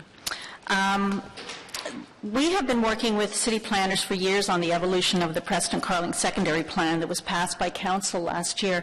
And since the heights and density of 845 Carling appear to be within the zoning parameters, we're going to focus instead on the impact of this development on the livability of the existing local residential streets that surround it, and the city's responsibility to direct traffic from these developments to the existing arterial main streets, such as Carling Avenue. 845 Carling is adjacent to our neighborhood and will have an impact on our community, in particular in terms of increased traffic on our local streets. The intensification completed in the district to date has been on the Civic Hospital side of the O-Train corridor. Civic Hospital neighborhood starts just west of the O-Train corridor. And our residents have been reporting traffic volumes and traffic speeds that are well above what their small local streets are designed to accommodate. The Dalhousie Community Association is wise to anticipate the negative impacts of traffic on the streets of Little Italy and push to prevent those. Of great concern to us was the consideration of extending Sherwood Avenue south to Prince of Wales, which has been spoken about just a little while ago. It was recommended or referenced in the traffic section of the staff report. This road link was explicitly rejected in the city-approved Preston-Carling secondary plan, and we are very pleased that Councillor Leeper has issued a direction to staff to remove this proposal, and we're hoping that this will once and for all put an end to this very bad idea. When the idea was entertained, our federal member of parliament, Paul Dewar, officially expressed his concern about any such use of PWGSC lands, and he confirmed that there was no federal approval for such a road. So we've renewed our discussions with Mr. Dewar just in case. The idea of extending Sherwood to Prince of Wales is an example of why citizens get frustrated in dealing with the city. There were It was a very, very contentious issue. It was overwhelmingly condemned by residents, our association, and Livable Bayswater folks who banded together to preserve the integrity of their street. The city agreed that the idea would be scrapped, and it was explicitly not recommended in the Preston-Carling secondary plan. Yet barely 6 months after the plan was approved by City Council, it's resurfaced again, and once again we had to remind planners of the previous discussion. And we'd like to reiterate that the rationale behind the intensification around Preston-Carling is proximity to transit via the O train, proximity to Carling Avenue, a major arterial that is also an important transit route. We fully support Councillor McKenney's assertion that there should be less parking on the site in recognition of the assumption that 60% of the site-generated trips will be by transit, cycling, or walking. Less parking should be a principle underlying all the development in this area and would be a win-win for the city. Fewer cars, less traffic for the city to manage. We also support the Dalhousie Community Association in its position that all access in and out of this development should be to and from Carling Avenue and other main streets. These streets can best accommodate the increased traffic. We note that there was reference to the pedestrian bridge over Hickory. Sorry, I'm getting too long. And that's about to get underway, and we are very supportive of it, but we oppose any move to add vehicles to these bridges, these pedestrian bridges. So intensification along Bayview to Carling has significantly increased the workload of downtown volunteer community associations such as ours. Besides tracking and commenting on development and infill proposals from the planning department, we are simultaneously working with other departments of the city to mitigate the negative side effects of this development on existing neighborhoods. We had a meeting with Traffic Services Branch last week looking at ways to calm and reduce traffic in our neighborhood. We are linking more often with forestry to try to preserve the city's canopy in the face of both small and large-scale intensification.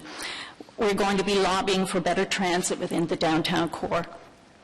In the absence of an area-wide traffic study, which the city seems unable or unwilling to fund or organize, there should be no further proposals floated until all the impacts of the anticipated increase in traffic are fully understood and the mitigation options, which should be focused on better transit, are discussed with and supported by area residents. And while it is very important for the city to encourage intensification, it's equally important that the city preserve the livability of the downtown, local, residential, and traditional streets and neighborhoods that are key to the charm and diversity of Ottawa.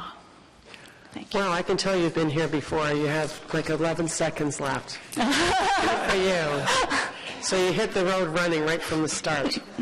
Anyone have any questions? Councillor Kadri? Thank you very much, Madam Chair. And that's a question actually to staff based on the comment from the public delegation. Okay, hang on. Does anyone have a question? No? Okay, thank you very much for coming out. Your question of staff, Councillor Kadri? Thank you very much, Madam Chair. And just coming back to staff on the comments made by the public delegation about the streets, existing streets in the neighborhood. When we do traffic studies, do we take that into account as to the existing condition of those streets to be able to accommodate additional traffic trips, whether it be 1 or 100? Do we take that into consideration during that study? Yes, we do. We look at the existing conditions. We look at any new developments that would have been brought on stream that might not yet be completed. Those the trips that would have been associated with the estimations for generation of traffic associated with those projects would also be layered onto it. And then there's a background traffic growth factor that's applied, and it's projected, I believe it's a 5-year timeline into the future to get a sense in terms of what the total potential conditions would be 5 years out from when the project would be completed. So that's standard practice, is in accordance with the traffic impact study design guidelines, and is very much an industry standard in terms of how they approach these. Thank you, Mr. Smith. Thank you, Madam Chair. Thank you very much. I'm going to ask Mr. George Lang to come forward.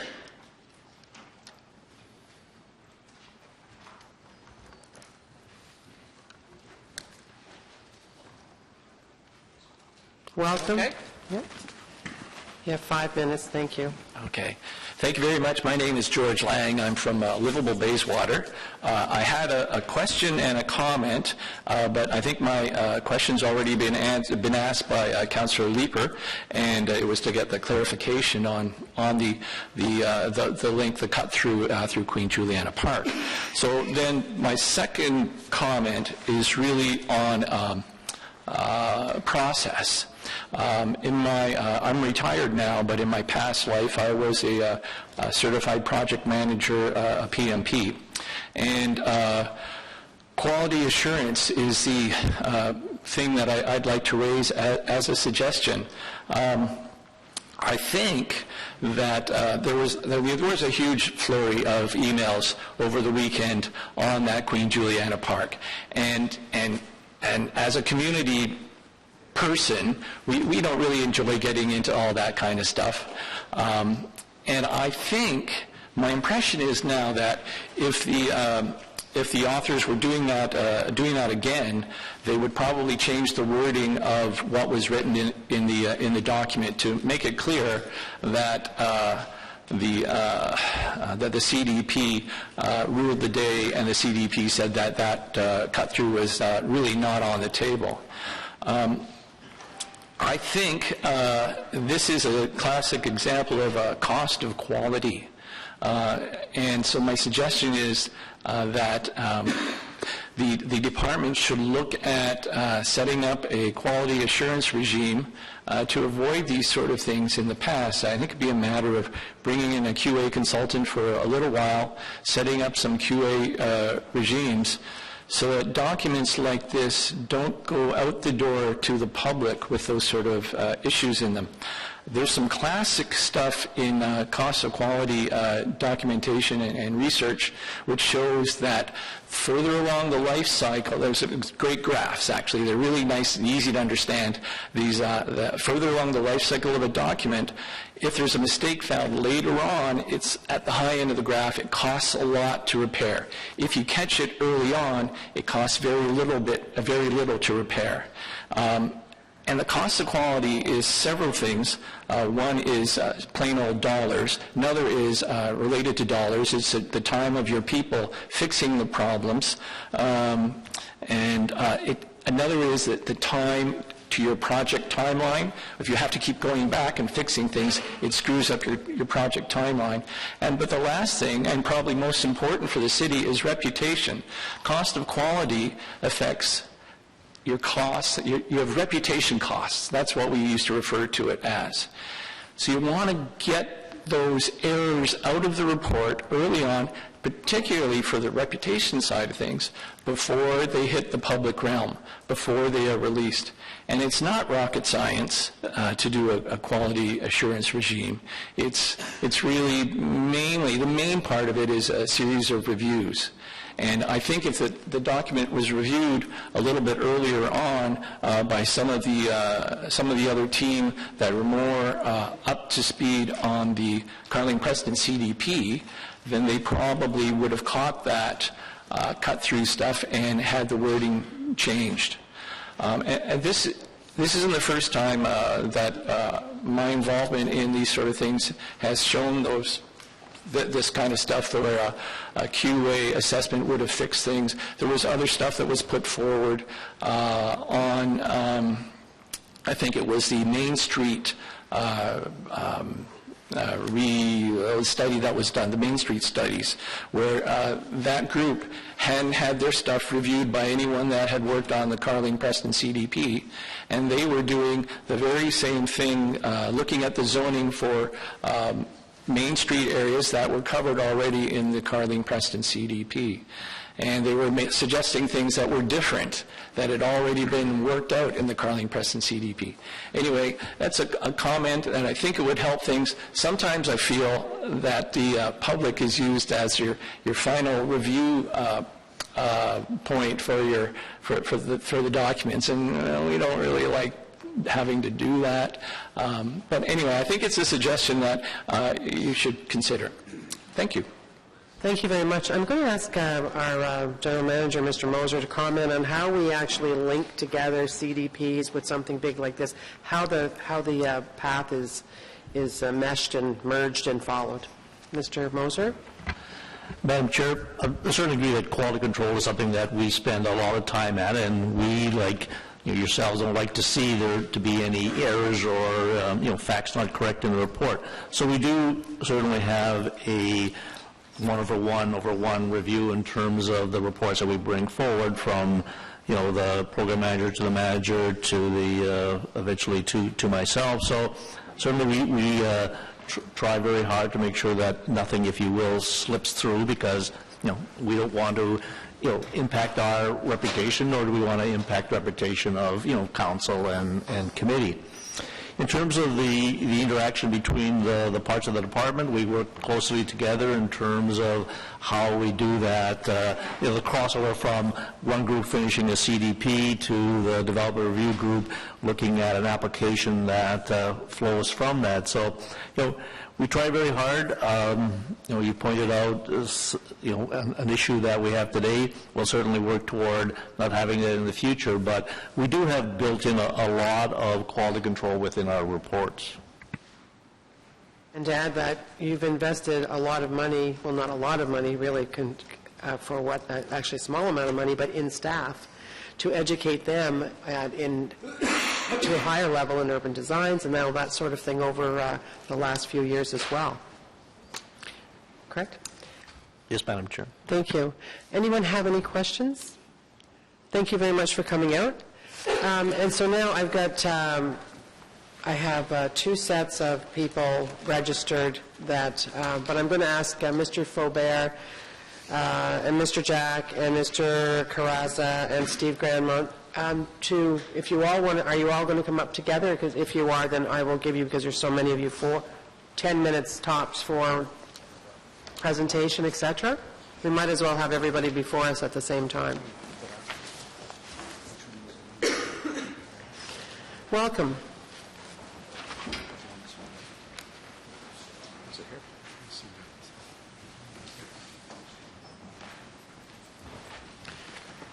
So who's leaving to make room?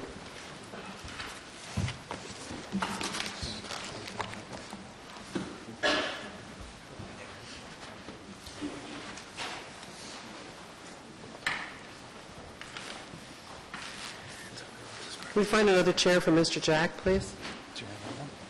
You found one yourself.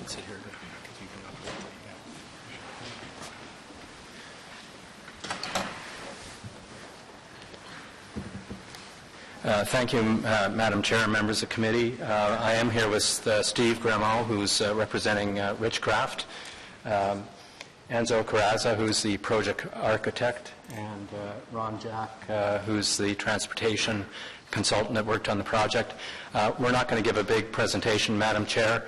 The staff report was very comprehensive, and you had a very full presentation by staff, so I'm not going to dwell on the planning aspects. I think they're understood. I do want to indicate that this has been 3 years of hard work by this team, working with staff and with the community. Richcraft purchased this property early in 2012. We're in pre-consultation for almost a year. We participated fully in the strategic directions report. We participated fully in the secondary planning process. We met with the Community Association on a number of occasions. We met with the BIA. We've been very engaged in this process. The design that you're going to see, we'd like to spend a little time with the architect to take you through some slides to give you a sense of the project, because it's, I think, a very important and exciting project for the city. As staff indicated, we worked very closely with your tall building special design review panel. In fact, we had 4 intensive meetings, 3 half-day meetings with the group out of Toronto and Chicago and New York, and then a 4th teleconference. And that process was very, very helpful and did shape the design that's before you in a very positive way. And so this team is very proud of what we're presenting to you today. We would like to take a few minutes to have Enzo just give you some of the highlights. There's about 15 slides, Madam Chair. We'll go through them quickly. And then Ron is here. I know there's some questions on transportation. If there's any questions with respect to the Section 37, either Steve or myself can answer them. Thank you, Ted. Madam Chair, my name is Enzo Carrazza. I'm a principal on the firm of Graziani and Carrazza Architects in Toronto. We were asked by Ridgecraft to participate in designing this site. And when we first were introduced to the site, we were quite intrigued by its natural attributes, obviously, to the south of us. And it generally did influence our design approach. Rather than just dwell on the context plan, I think Doug had a great explanation on that. I just wanted to mention that we've become very familiar with the site's importance within this area of transition, and we see it as being the gateway into the Carling-Preston area. Briefly on the site plan itself, wanted to mention first off that it is a unique site given the fact that we do have 4 frontages that we're dealing with, albeit a small one on Sydney. Then we've got the full frontage on Carling, moving over to the O-Train and the multi-use path, and finally up on Adeline. The site organization was essentially based on the underlying factor of trying to get more pedestrian activity into the site. So the organizing element was the actual courtyard. The towers were situated in such a way to obviously maximize views and separation distances, as Doug mentioned earlier as well in his presentation. The towers are anchored to podiums that begin to describe the urban edges of the site itself. And housing in the podium where the tallest building obviously being the corner building, call it, or the southerly building, sits on a 2-story podium with uses at grade. I'll get into that in a second. The second tower, the 45-story tower, sits on a 3-story podium, and finally the 18-story tower sharing that podium. We opted for a curvilinear kind of approach when it came to the floor plate design, which was influenced by obviously the natural attributes to the south, and we opted for more of a rectilinear approach as we were facing the urban fabric to the north.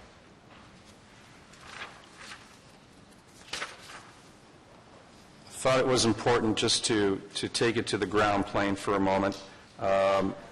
Again, the key organizing principle for us was the public plaza, and we didn't want to infiltrate the site with a lot of vehicle movement, but rather pedestrian permeability. So we introduced a number of traffic calming measures into the site. The first being at the terminus of Sydney, we put a roundabout as a traffic calming element, as well as we introduced a Warnerf that basically continues from the terminus of Sydney, wraps its way around out to Adeline. So from a ground plane standpoint, we're looking at retail uses up against Carling, a feature of the O-Train entrance and retail commercial entrance combined. We wrap that retail around the back of the site, obviously to animate that courtyard, as well introduced a smaller portion of retail visible from Carling Avenue itself, and transitioning with live-work units along to meet up with the fabric along Adeline. The towers themselves obviously need some sort of an identity, so we've provided obviously smaller lobbies at the ground plane with a potential drop-off area off the roundabout, taking that Warnerf, having a small drop-off area for the second tower, and finally the Adeline Tower having its identity on the north side.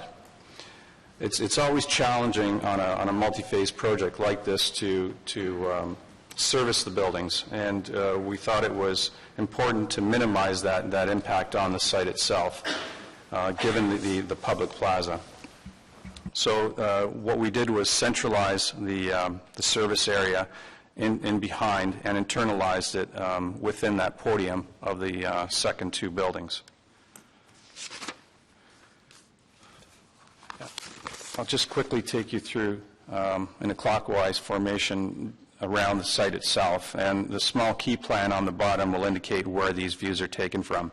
So integrating essentially the multi-use path within the public space itself, and allowing for that to expand into the public space and not be something that is delineated and not permeable, but rather we wanted it to actually blend into the site itself.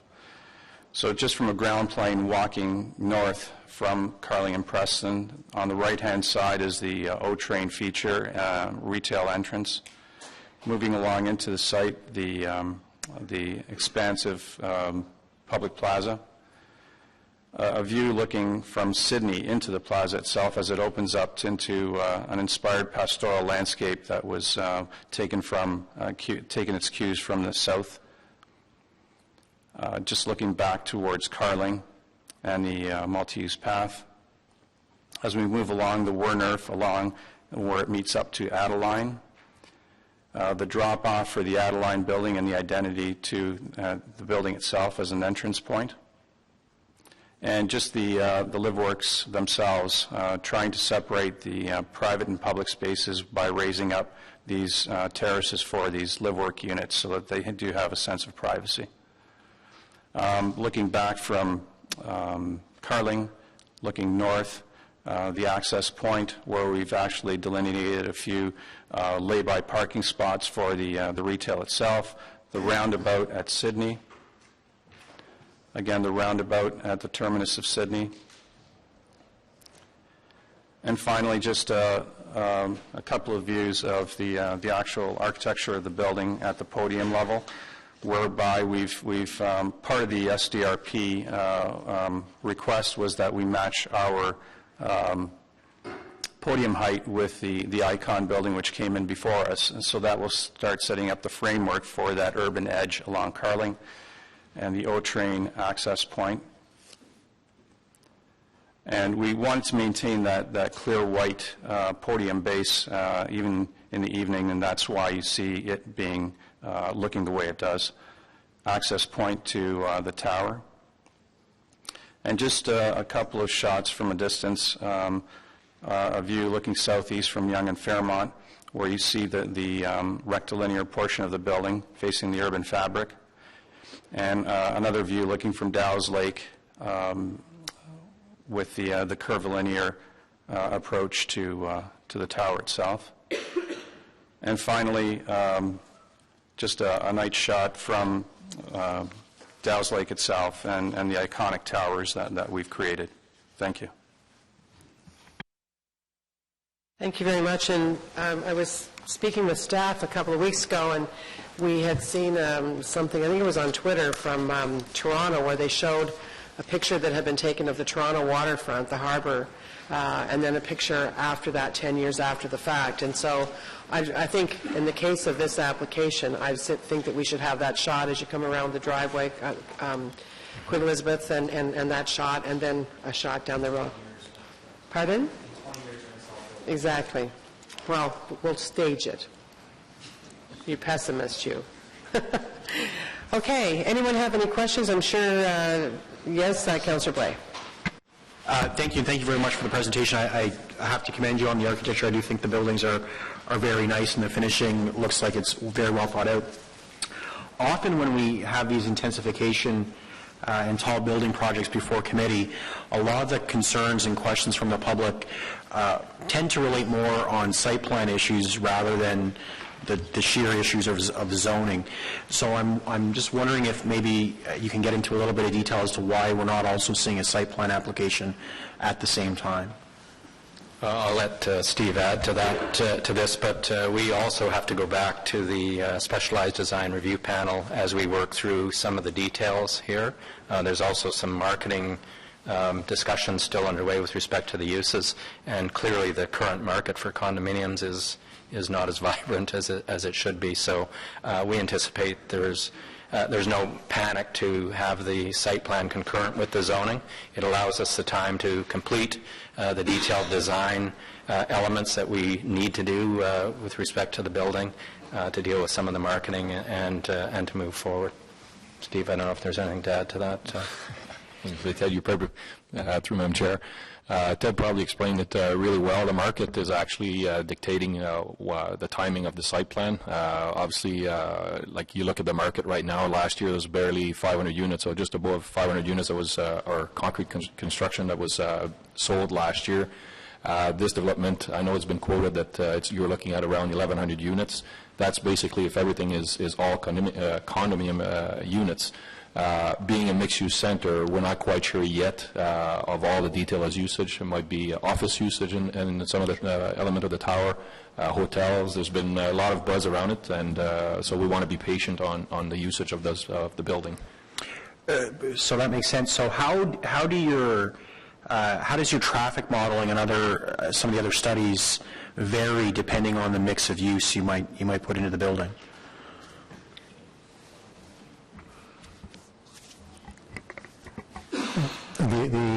All the different types of uses have different traffic characteristics.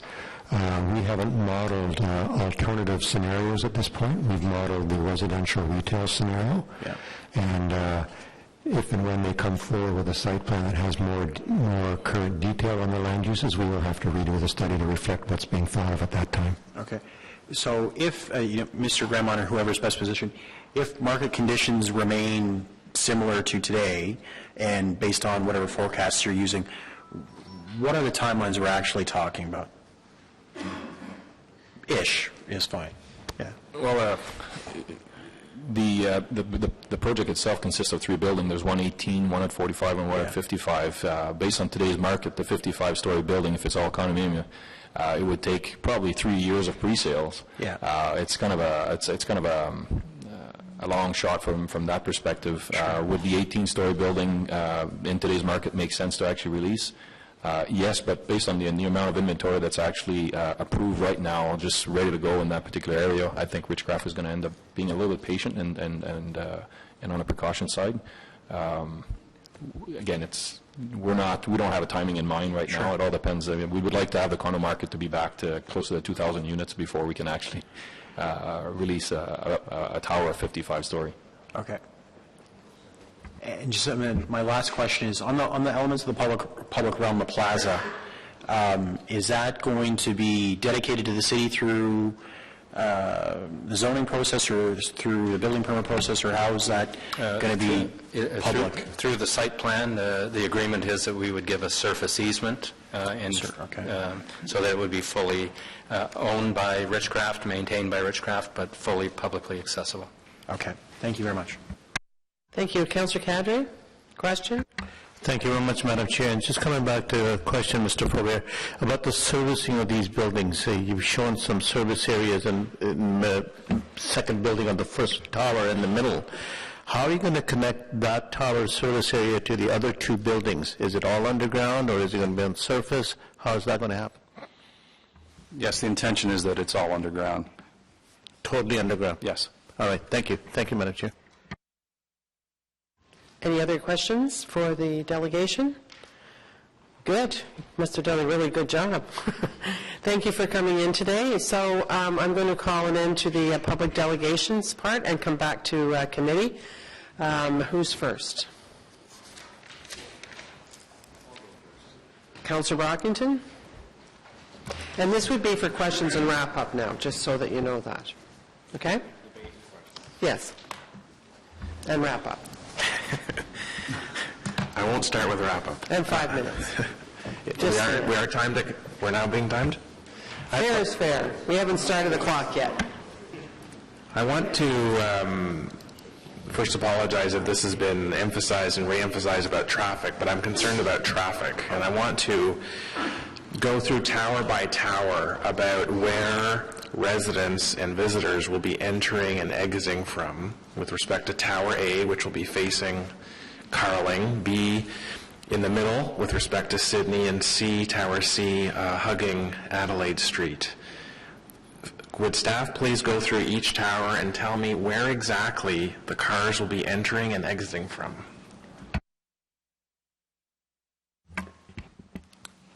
With respect to underground parking locations, as I mentioned, there's one here that's on the turning circle at the north end, and there's also an entranceway to the underground parking area over here off of Adeline. Now, the way through the during the site plan control process, it'll be determined where you can or can't come out.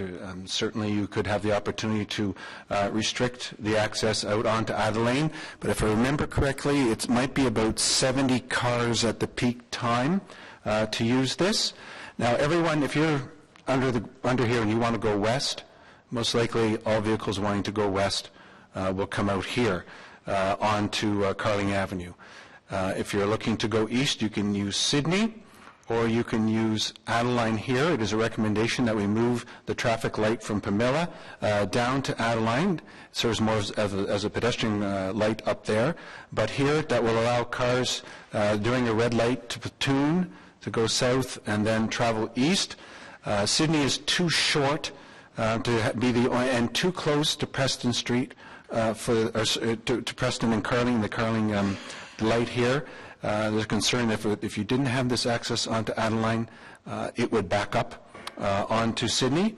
So the opportunity to go from Adeline and to Sydney to go north and to go east, but if you're going to go west, you're going to come out down here. Thank you for that. I'm also concerned about a backup on Adeline. If you've got, not sure what the timer will be like at the light, but if you have a significant number of people who need to go northbound, you could have that back up in the morning, but I'm sure that will be dealt with. With respect to those who would be driving for retail purposes, I assume a restaurant might be a considered tenant here. I saw some parking in the display coming off Carling here, sort of in the middle between the traffic circle and Carling. Where else might people park their vehicles with respect to retail purposes? There's also, they could use the Warnoff lay-by, but they would be encouraged. There are 90 spaces on site for commercial, and they would be in the underground parking garage. The applicant's also proposing perhaps some spaces along Carling here, but that's certainly not a foregone conclusion. Could you just elaborate for me what will be done or what has been done to mitigate the you call it the microclimate issues, but the wind issues in the public square? Well, actually, I'll just go back here quickly to the, this is their study, sorry. But basically, what you do, the worst spot will be at one point around the corner here with the wind. It's on the French one over there, shows our slide, but there are areas, the green is the best, of course. It's where you can sit, standing is yellow. Then you can get up to strolling, walking, and red. I don't see any red here for dangerous, of course, down at the public level. I think there might have been some in January on up here at certain aspects, but the worst in this case is say this walking one here, the pink, or in the summertime. This is the fall, and over time here it's the summer. There are certain things you can do to a building. You can have balconies, canopies that stick out to block the wind as it comes down, balconies to break up the wind at the ground level. And in relation to this spot here, I think it's number 51, you would do things in relation to landscaping, coniferous trees, maybe some sort of architectural element that acts like a break wall to mitigate the wind at that corner, for instance. But those are examples of some things you do to the design of the building. I know for over at the Icon, there's going to be a nice big canopy out towards the corner of of Carling and Preston, and that's to block the wind at that corner.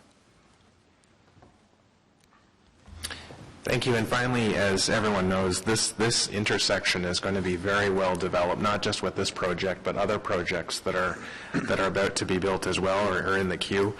And I think there have been some very genuine concerns raised by local residents with respect to the impact in the community that we, the city, need to be cognizant of as these projects move forward. In particular, the impact on residential streets. Staff will have to be cognizant about cut-through traffic and people looking to get from Preston to either the interchange on the Queensway or even a shortcut to Bronson, and transit. We have to be cognizant of, again, what the transit routes are like on Preston, and with this influx of new residents, tweaks will have to be made. And I want to flag that when the O train is down and the 107 is implemented, the 107 comes down Preston. And there are many times where at rush hour it's very difficult to get from Bayview Station down Preston to on our way to Carleton just because of the traffic. So, you know, with this added volume of people and cars, that will have an impact on that route as well. But all this to say, again, this project and this intersection looks very interesting, not just for the height, but all the development that's going in this area. I would hope that the developers would consider a hotel, because with Dow's Lake, this is an ideal location for tourists, and perhaps some floors with a hotel would be wise, but that's not my decision. But all this to say, Madam Chair, I appreciate the report, and I'm looking forward to the further development of the site, because I do believe overall this is good.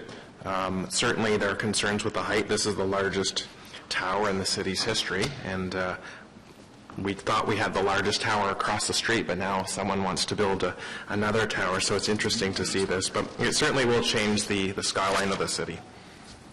Thank you. Thank you very much, Councillor Brockington. Councillor Nussbaum. Anyone else, please give me a high.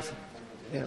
So before you start, okay. So I'm going to go to Councillor McKenney last. I'm going to go to Councillor Leeper just before her. Does anyone else want to speak on this item before we go to Councillor Nussbaum? Just so that I know. Okay, Councillor Nussbaum, go ahead, please. Thank you, Madam Chair. Question to staff. Just back to the Section 37 agreement, and this is just more for my edification because this is the first time that I'm dealing with this. And the question is, I guess the first part of the question is, when do the Section 37 monies get paid out? At the beginning, through progress of the site, or at the end?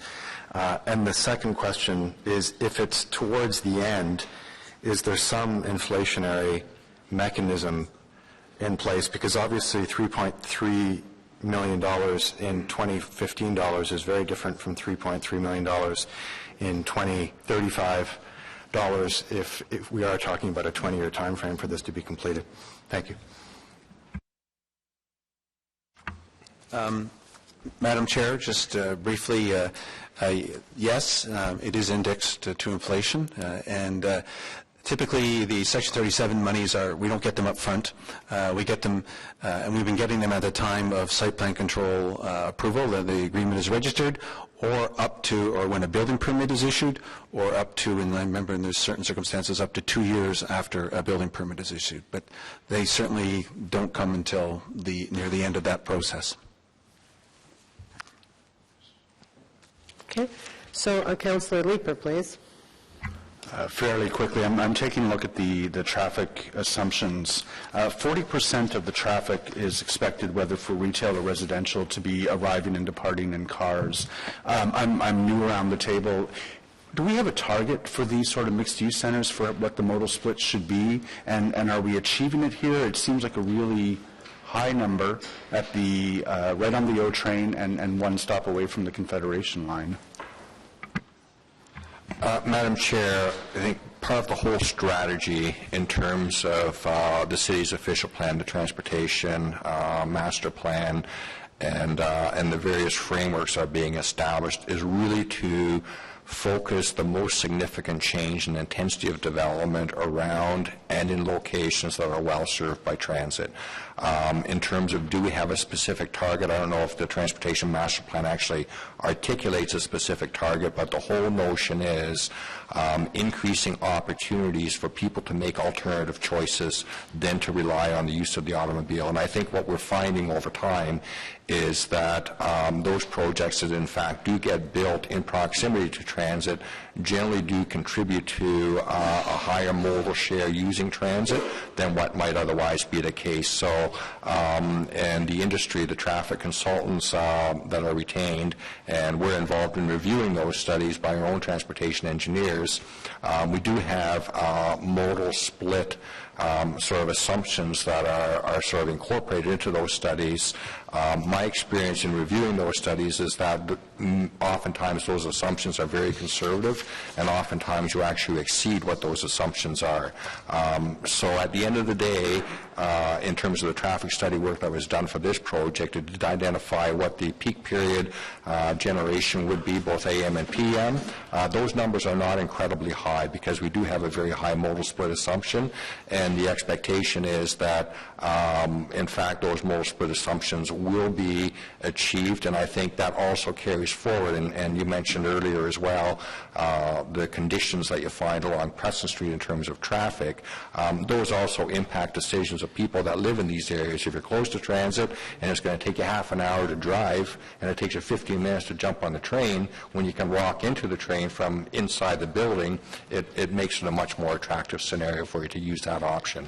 So all that to say is that the overall framework and direction is to encourage and improve the attractiveness of alternative modes, and we're finding, in fact, that people do pick up on that.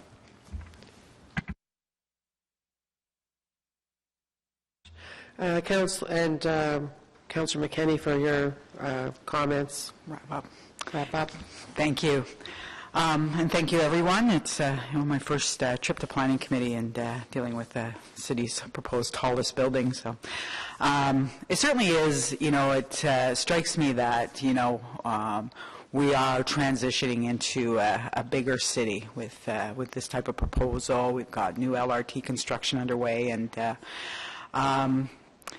cities need to densify. There's no doubt about it, and we need to accommodate more people, and jobs in existing areas that where people can live, work, play, and use our existing city services. It's what people want. We talk to our neighbors all the time. This is in my opinion anyway, an exceptional neighborhood. I moved into it with my family 10 years ago, and our youngest daughter at the time was the third child on the block, and today she's number 18. So it's, people want this kind of change, but they also, they want change that makes sense. Growth can be disruptive to existing neighborhoods. We've seen it happen. To provide the certainty that we need, the city plans like the CDP that we're preceded this, helps to direct this growth. And it is essential that these plans also, while they designate areas around transit, around main arterial roads for denser development, that they also protect our low-rise and heritage neighborhoods. So it's, it's good to have the plans that signal where density should happen, but at the same time, we have to work diligently to defend and protect these plans so that they do what they're supposed to do. And that is allow for density, but at the same time protect those lower rise and heritage neighborhoods. So this proposal is obviously in line with what Council approved with the CDP, and there are aspects of the proposal that when we get to site plan, need to be addressed.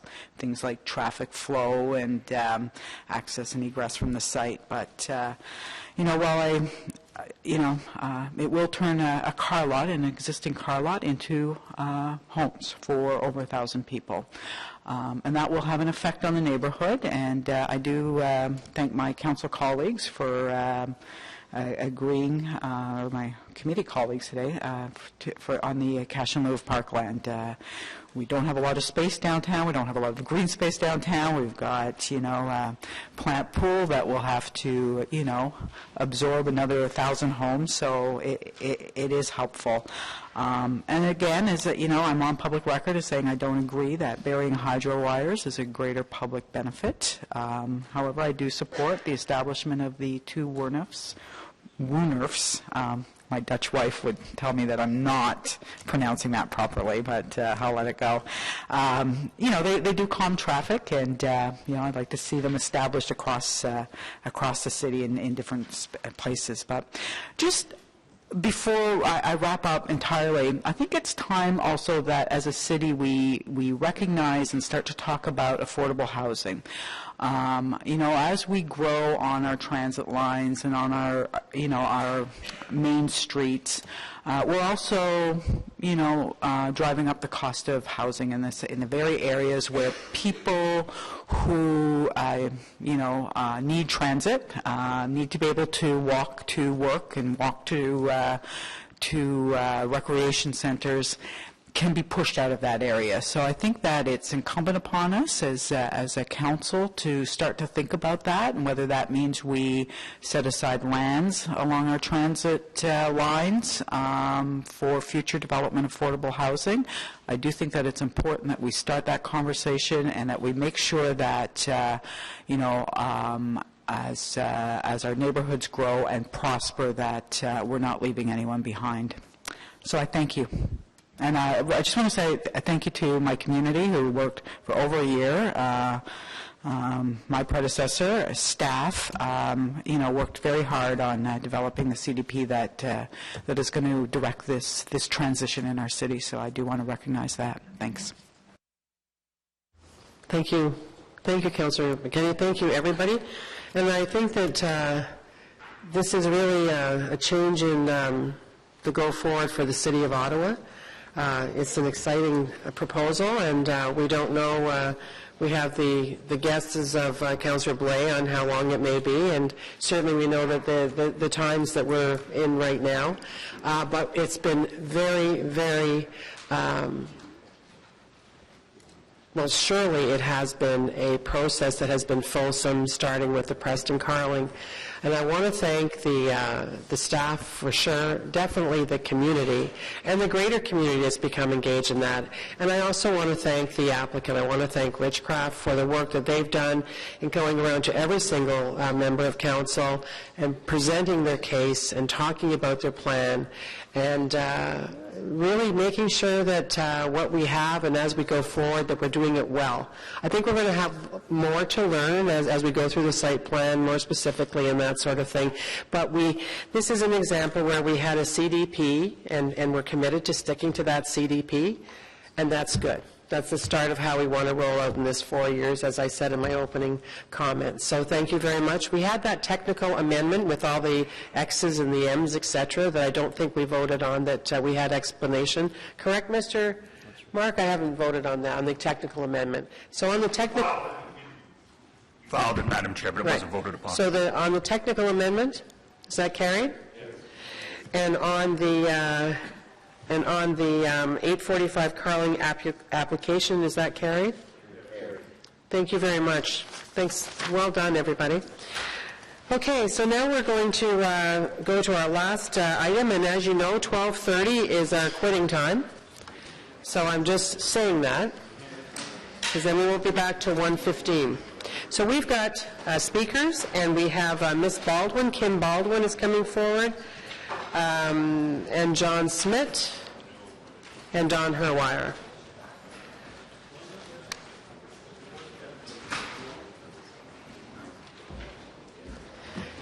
And so I think that if we just have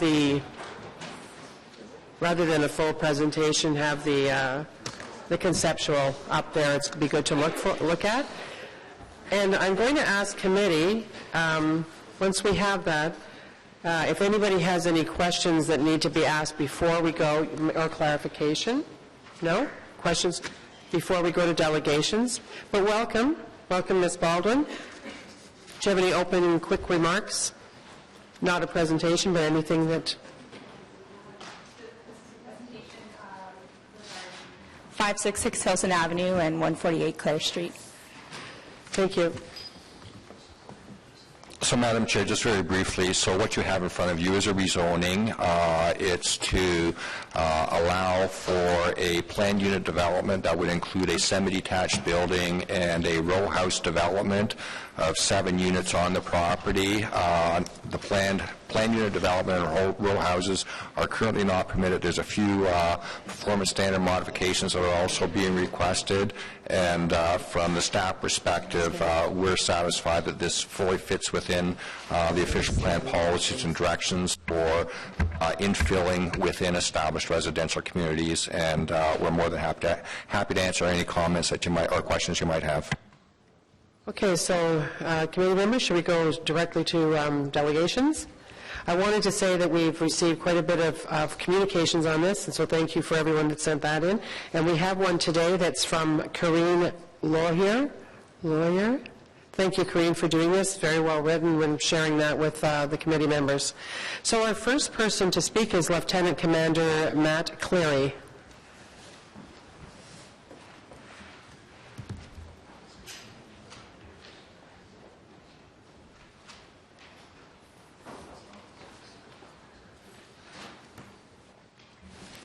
Thank you for the recognition of my service, but I'll go by Matt Cleary this morning as a resident of 575 Hilton Ave.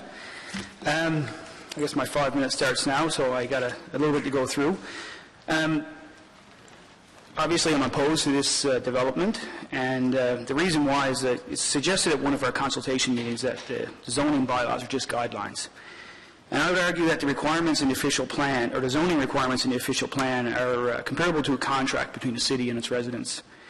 And while the developer does have the right to request a rezoning, the developer in the city should not be able to unilaterally change the terms of this contract.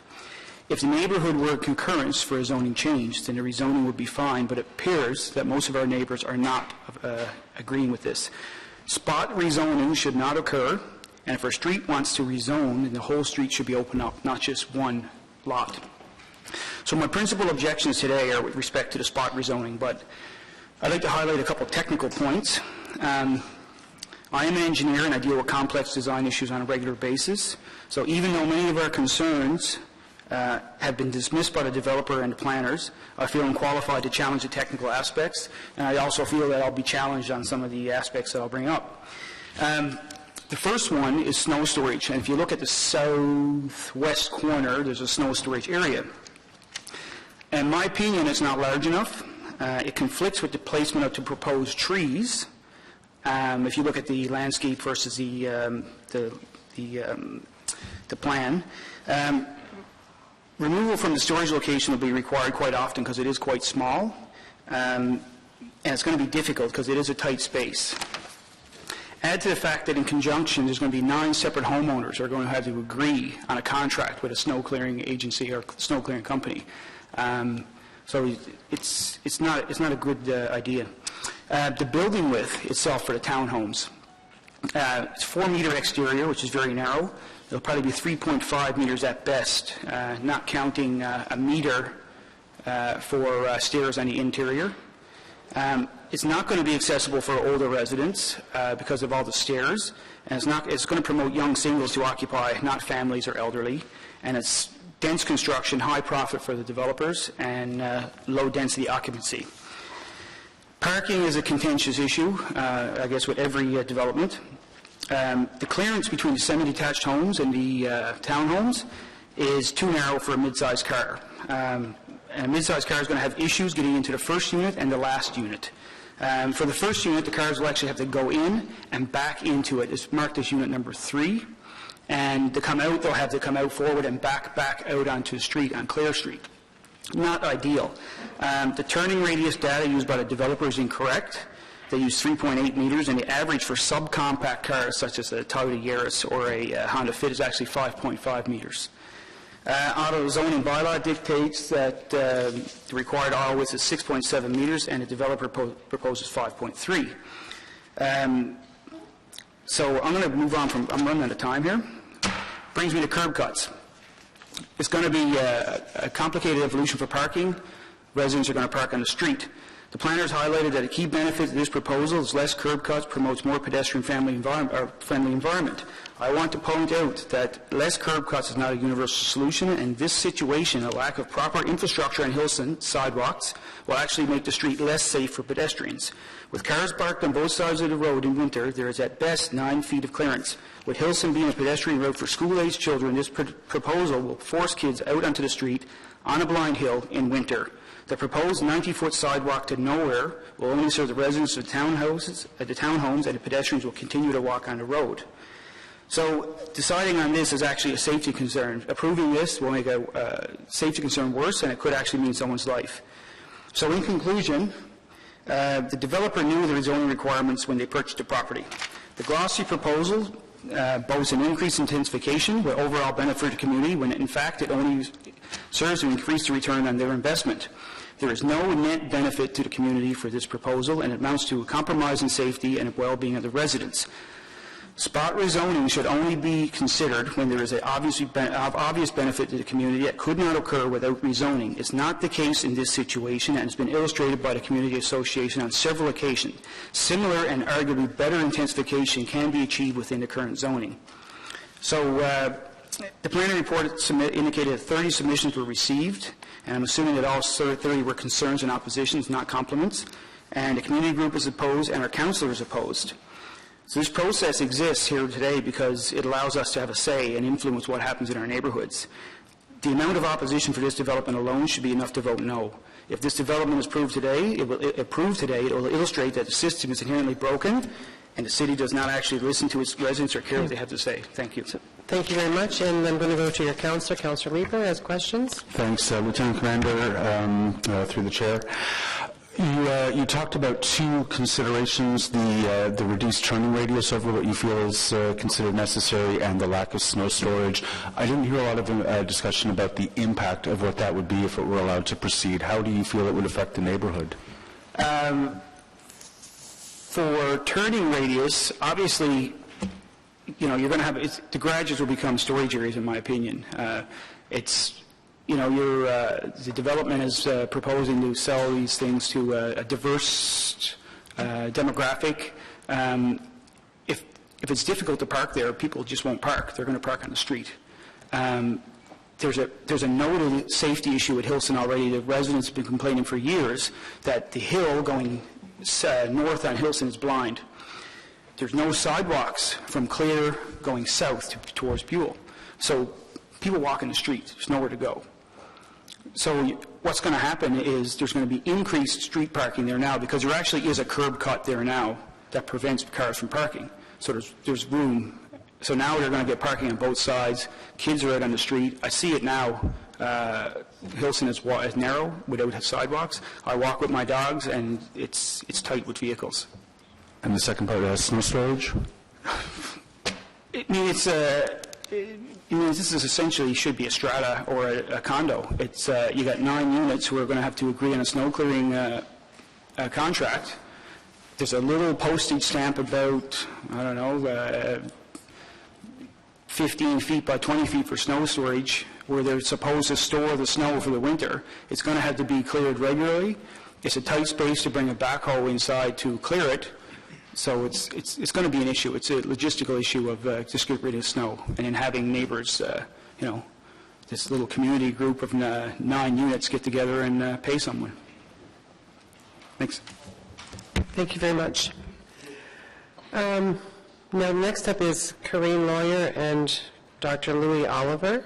Did you want to speak, or are we just going to go with the submission? Okay, thank you very much. Next we have Ms. Jennifer McLaurin. Welcome.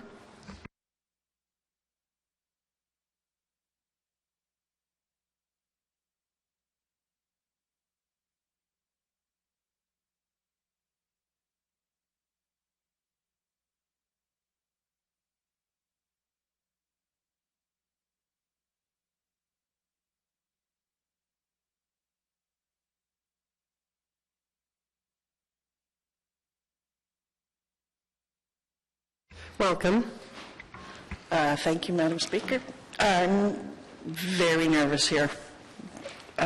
so please bear with me. I agree with Matt. I'm one of the residences along Hilson residents, and I'm approaching it today from a different point of view because we have given you all of our arguments through emails and letters and petitions and so on. So I'm assuming you know all of our issues. At this point, I want to reiterate that we don't have a problem with somebody making a profit. We don't have a problem with a developer coming in. What we're looking is for them to follow what the guidelines that have been set out.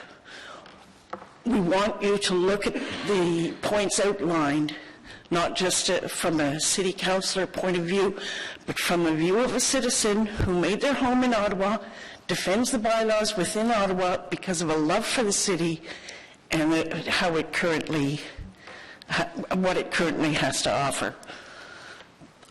You'll see that this was proposed. It's a ridiculously tight positioning.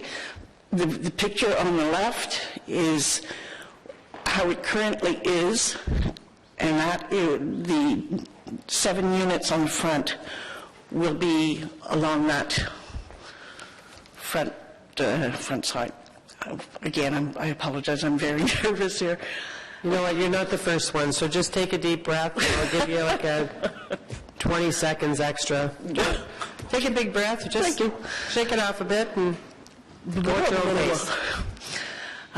This is from the Clare point of view, and the house that is in that picture on the left-hand side will be taken down. It's the only house left on that particular lot, and then the house on the right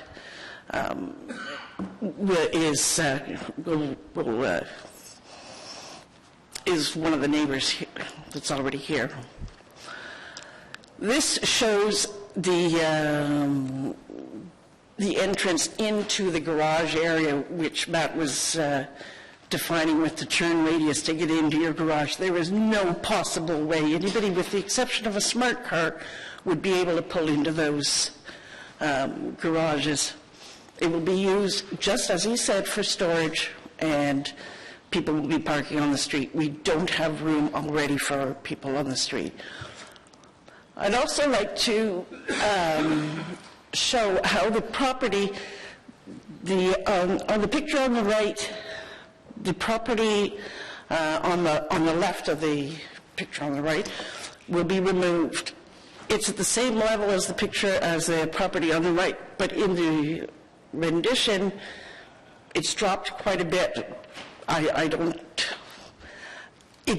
To me, the only way it is dropped from these architectural rendition is to show that a three-story unit will match a two-story unit. There's no possible way that unless they're digging down in an additional 8, 10, 15 feet. I'm fortunately not an engineer, but this is the corner at Hilson and Clare, and you'll see that the houses on the other side of Clare are quite a bit lower. So there will be runoff. There has been ideas put into place by the developer, i.e. the snow pad in the back. But what happens if there is runoff? Who's responsible for this? The developer will be gone at that point. He won't care. Again, this is the position that is where they want to put the snow. You'll see that it would be on the other side of this fence, in between those two fences, so it will be butting up against the neighbors' fences, and they could run into issues with. We've all had somebody plow snow up against a fence, and we see the damage that does. We just want to know that we're being heard. We've said this before. Originally, our comments apparently didn't go through the original planning. We've stepped up our numbers, stepped up our arguments. And I just want to point out right there, that tree is absolutely beautiful. It's going to be incredibly sad to see it go. But, you know, you don't have a right to stop it. We don't have a right to stop it. We just want you to say no. Thank you. Thank you very much. Thank you for coming out. Doug, you did a great job. Thank you. And you can go back and sit down now. Thank you very much. We have Mr. Murray Chown and Miss Rosalind Hill. Murray, are you here? Come forward, please.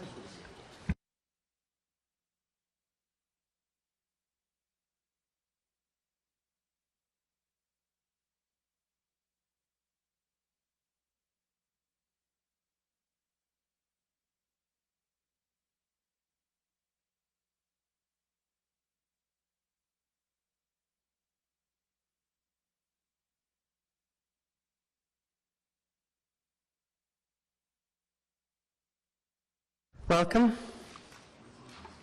Madam Chair, I think we're just trying to make sure we've got the slide deck that we circulated to members of committee last week, just to make sure that we've... Is there anything you want to start saying while you're... There we go. Yeah, certainly. There are a couple of things I'd like to say while we're waiting. Firstly, I'd like to introduce myself to the new members of Planning Committee whom I haven't had the pleasure of meeting yet.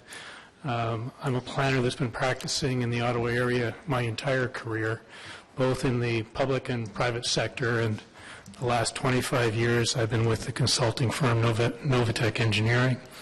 And for the last 4 or 5 years, the vast majority of the files I've been dealing with have in fact been small-scale infill projects similar to the one we're talking about today. With me today is the project architect, Rosalind Hill, who actually prepared the slide deck. So if you have any questions about it, I would encourage you to direct those questions to her. Although I will rely on a few of those slides, I don't intend to go through them in detail or in order. Madam Chair, I feel a little bit at a disadvantage because you don't have the benefit of a full presentation from staff to explain why they're endorsing, recommending, I think even strongly recommending this rezoning to committee. And I also, unfortunately, are not aware of and haven't seen the written comments from Ms. Lawyer, so I don't know what the content of those may be that we might be able to assist the committee in terms of addressing issues that may have been raised in that written submission to you.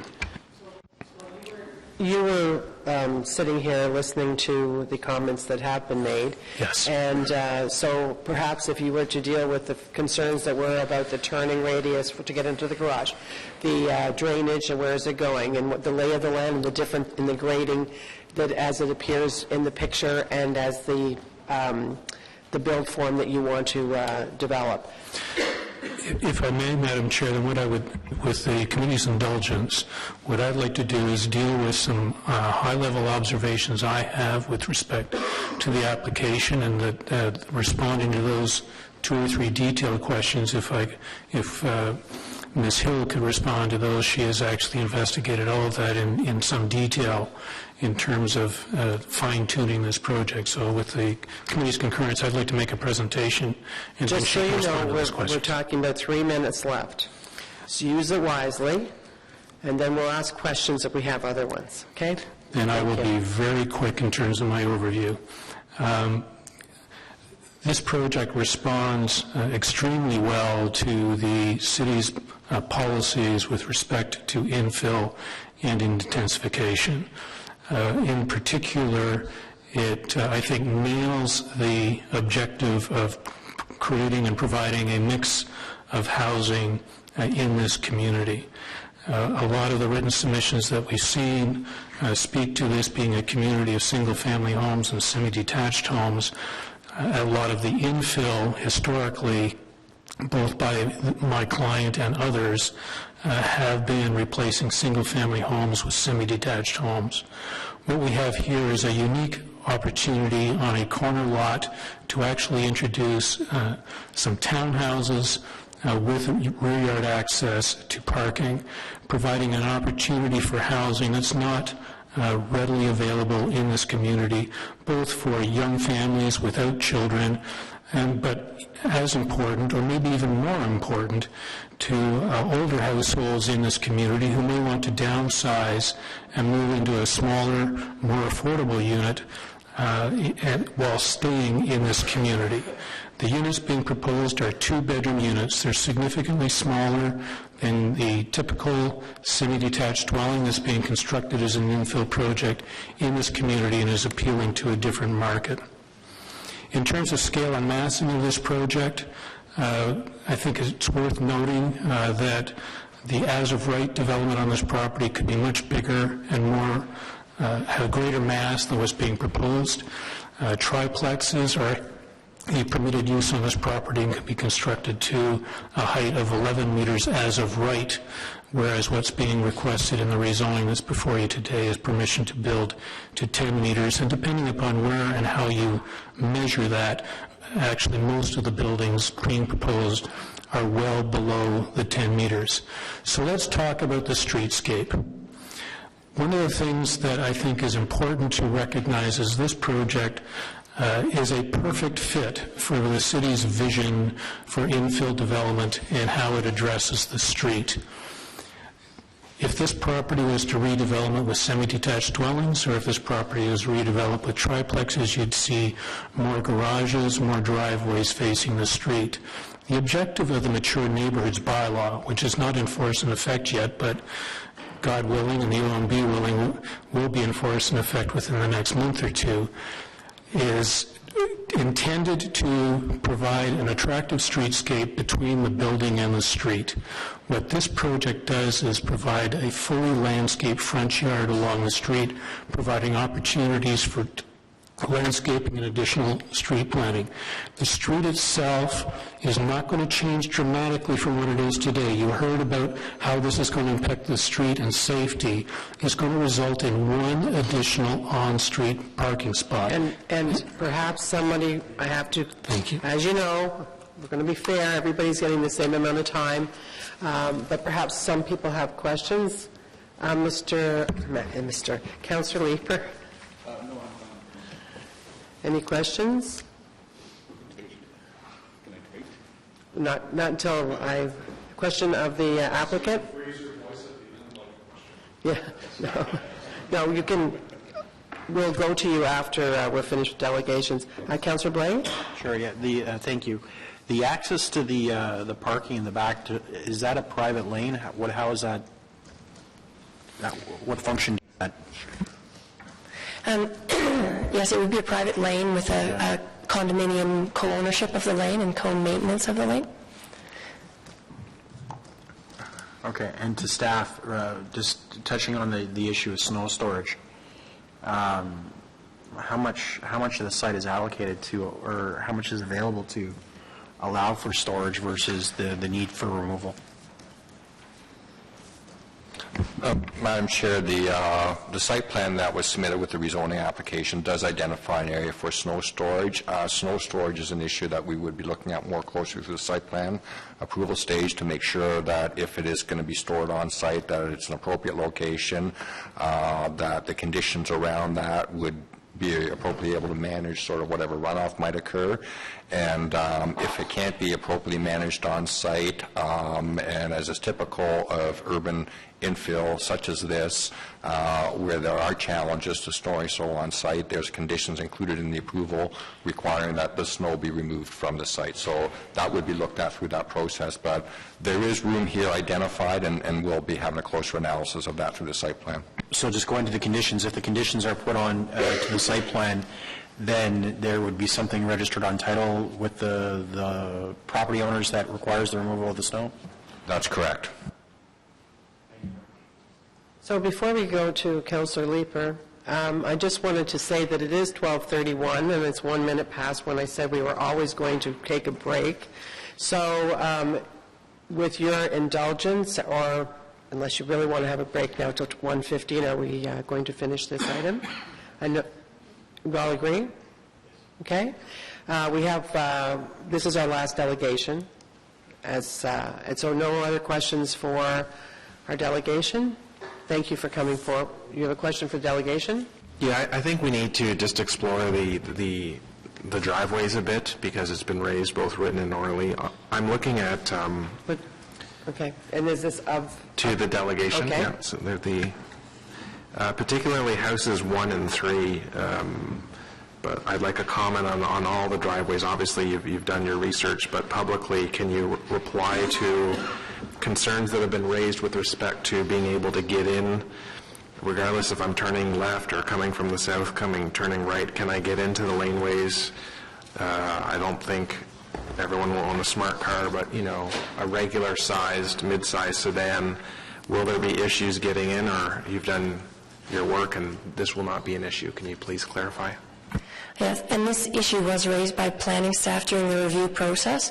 So I submit to planning staff detailed drawings showing the turning radiuses of standard cars, so that they reviewed that work, and together we concluded that there was adequate space for all of the vehicles to enter and exit those garages as they're shown. And with respect to visitors, Madam Chair, they will have to park on the street. I assume that there's no visitor parking at all. Are there parking restrictions now on Clare or Hilson, or is it the standard 3-hour?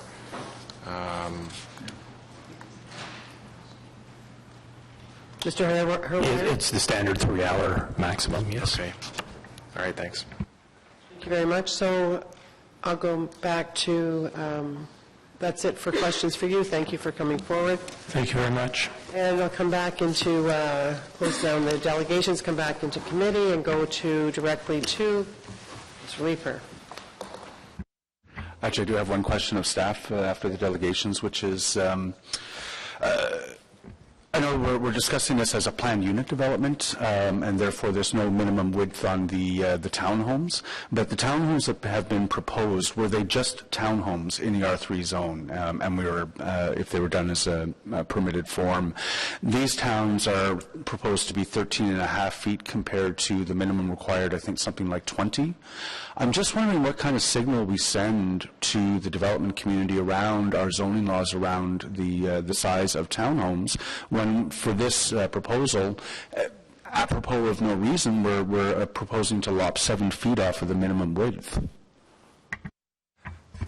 Madam Chair, this is where it's a bit of a unique situation here. This is a planned unit development. Typically, more often than not, when you find townhouse development, the townhouses actually orient to and are accessed off the adjacent road.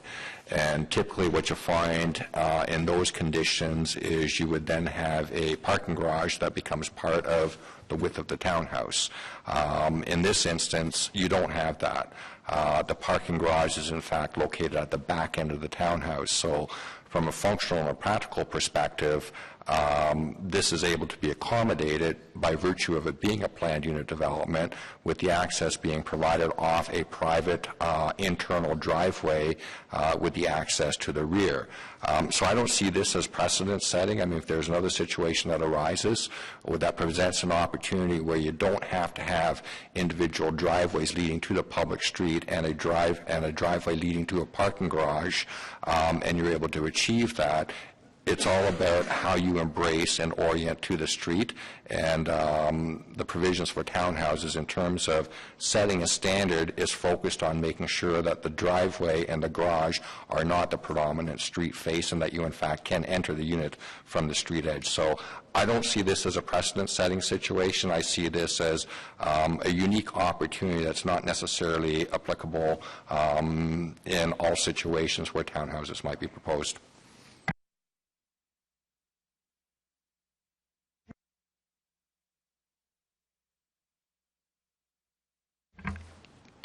This is the discussion phase? That's right. Yeah, just a brief comment. I think it's interesting that we're dealing with this issue on the heels of 845 Carling, which was probably the greatest uplift in the, or upzoning in the history of the city. I'm going to be voting against this for three quick reasons that I want to articulate. One is the Carling Avenue was on an arterial road, and this is on a residential street. Second, the Carling proposal had a secondary plan, and residents had a lot of opportunity to feed into the secondary plan, and the developer obviously spent a lot of time working on that, and the secondary plan was an important feature that, in my mind, justified the increased zoning. And third, it's clear in this case that we don't have resident support, and I think as we accept intensification, and I think we all do, we all know that's the way we have to go, we've got to make sure we're not doing that on the backs of the very residents who we expect to accommodate the intensification. So there's a real risk that this is going to boomerang if we're not careful about planning appropriate intensification in places like arterial roads and main streets where we accept that that's where the growth can happen. So I just wanted to make that statement because I am going to be voting differently on a spot zone on this one than I was on the previous item. Thank you. Thank you. Coming back to Councillor Leeper. So thank you. I won't spend a lot of time because colleagues know that I am opposed to this. One of the fundamental reasons is that I don't feel that this provides our communities with any certainty with respect to what the zoning in our communities is going to be. We don't have a vision for how this community is going to evolve. There is a lot of housing that we might expect to be renewed or changed in the next few years. Right now, we have a zoning in place, and if we spot zone this to Councillor Nussbaum's point, I think that we're robbing residents of the certainty that they're looking for. I spent considerable time door knocking. I've spent considerable time over the past, almost a year, 8 months, 9 months. I've heard the overwhelming opposition in the community. I've acknowledged that there is a little bit of support, and I strongly feel that we should not be imposing change in the community that it does not want without considerably more thought. So I would ask my colleagues to support me, and with that, I'll turn it over to the chair. Okay, so I just want to know, though, are you suggesting then that at some time you would want to have a community design plan of the area, or? In the discussion, I don't think we have it in a queue anywhere right now, do we? No, and it's unlikely to come anytime soon, but I wonder if over the course of this term of council we can develop mechanisms that are maybe a bit more SWOT approach to some of these infill areas. Well, maybe something that could be considered is what we're doing. Tomorrow we'll be talking about this at council, and Councillor McKinney, part of the zoning for the implementation of the official plan included the northern part of Preston Street. So it tied in, so the notion will be to tie it into the LeBreton lands and look at that. So enlarge it a little bit to accommodate it. That might be something that you want to keep an eye open for in the future. Thank you very much, Councillor Leeper, and thank you to your community for, corresponding to the degree that they did. And thank you for the largest councillor input into any planning agenda that I have ever seen. Just saying that, okay? It's like it should be an award or something. Anyway, thank you very much. So on this item, yeas and nays, okay? Sure. Councillor Blais. Yes. Councillor Brockington. Yes. Councillor Chiarelli. Yes. Councillor Cloutier. Yes. Councillor Hubley. Yes. Councillor Leeper. Nay. Councillor Nussbaum. Nay. Councillor Kadri. Yes. Vice Chair Tierney. Yes. And myself, that would be yes. So it is 1, 2, 3, 4, 5, 6, 8 to 2. But thank you. Thank you very much. All right. That ends our regular agenda. We are going to go to notices of motion. We have no in-camera items, so we're going to go to notice of motion. We have two. We have Councillor Kadri has one first. Did you want to just briefly introduce it so that we know it's on our radar? Sure. Thank you, Madam Chair. And this is a motion regarding stormwater management pond in Canada West or Fairwind subdivision in my area. And I'll just read one whereas and then therefore be it resolved on this, because there's a couple other items that I will read when this motion comes back to committee next time. Whereas in Finance and Economic Development Committee, Report 41, Item 3, adopted by Council on March 26, 2014, it was stated that the ultimate disposition of city's land would return to committee and council for approval.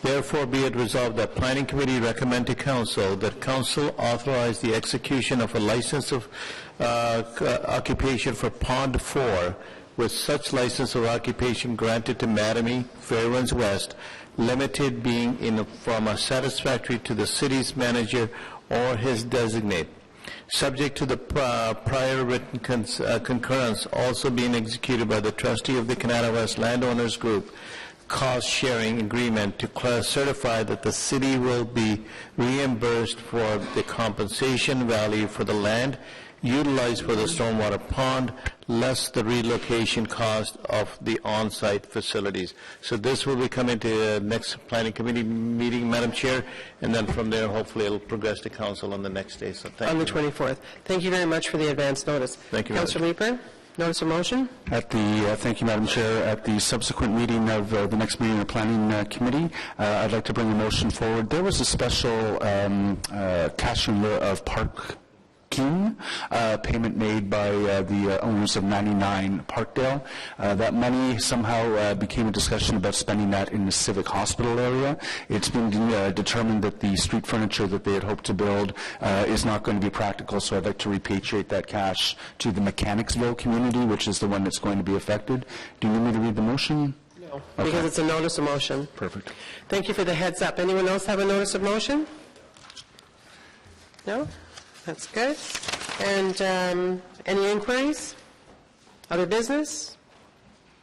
We're adjourned. Thank you. See you again on the 24th. Thank you.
check.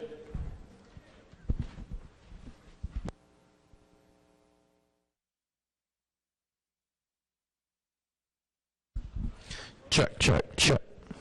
Check, 1, 2.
Check, 1, 2, check.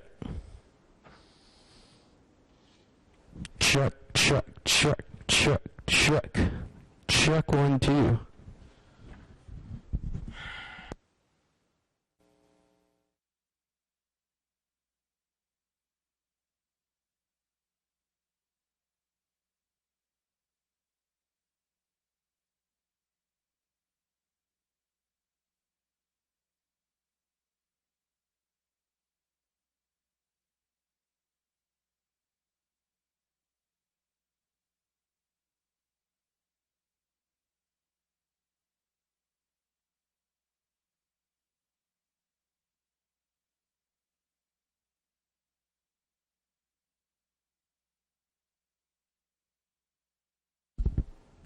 Check, check, check.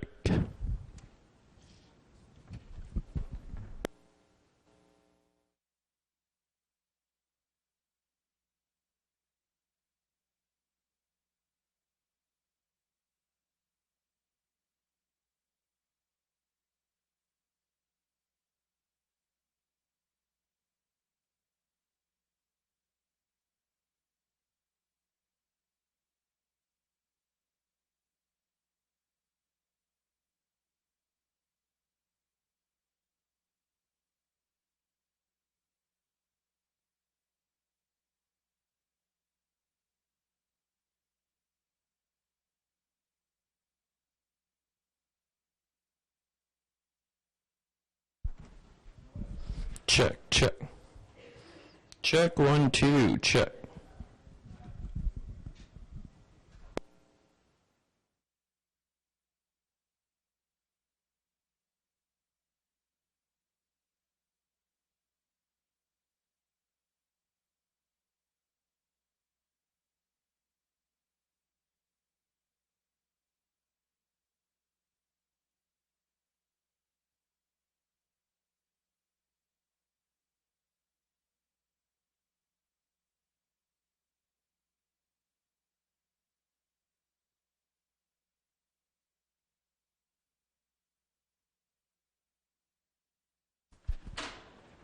Check, 1, 2, check, check, check, check, check, check, check, check. Check, check, check, check, check, check, check, check, check, check, check, check.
Check 1, 2, check. Check, check. Check 1, 2, check, check. 1, 2, 3, check.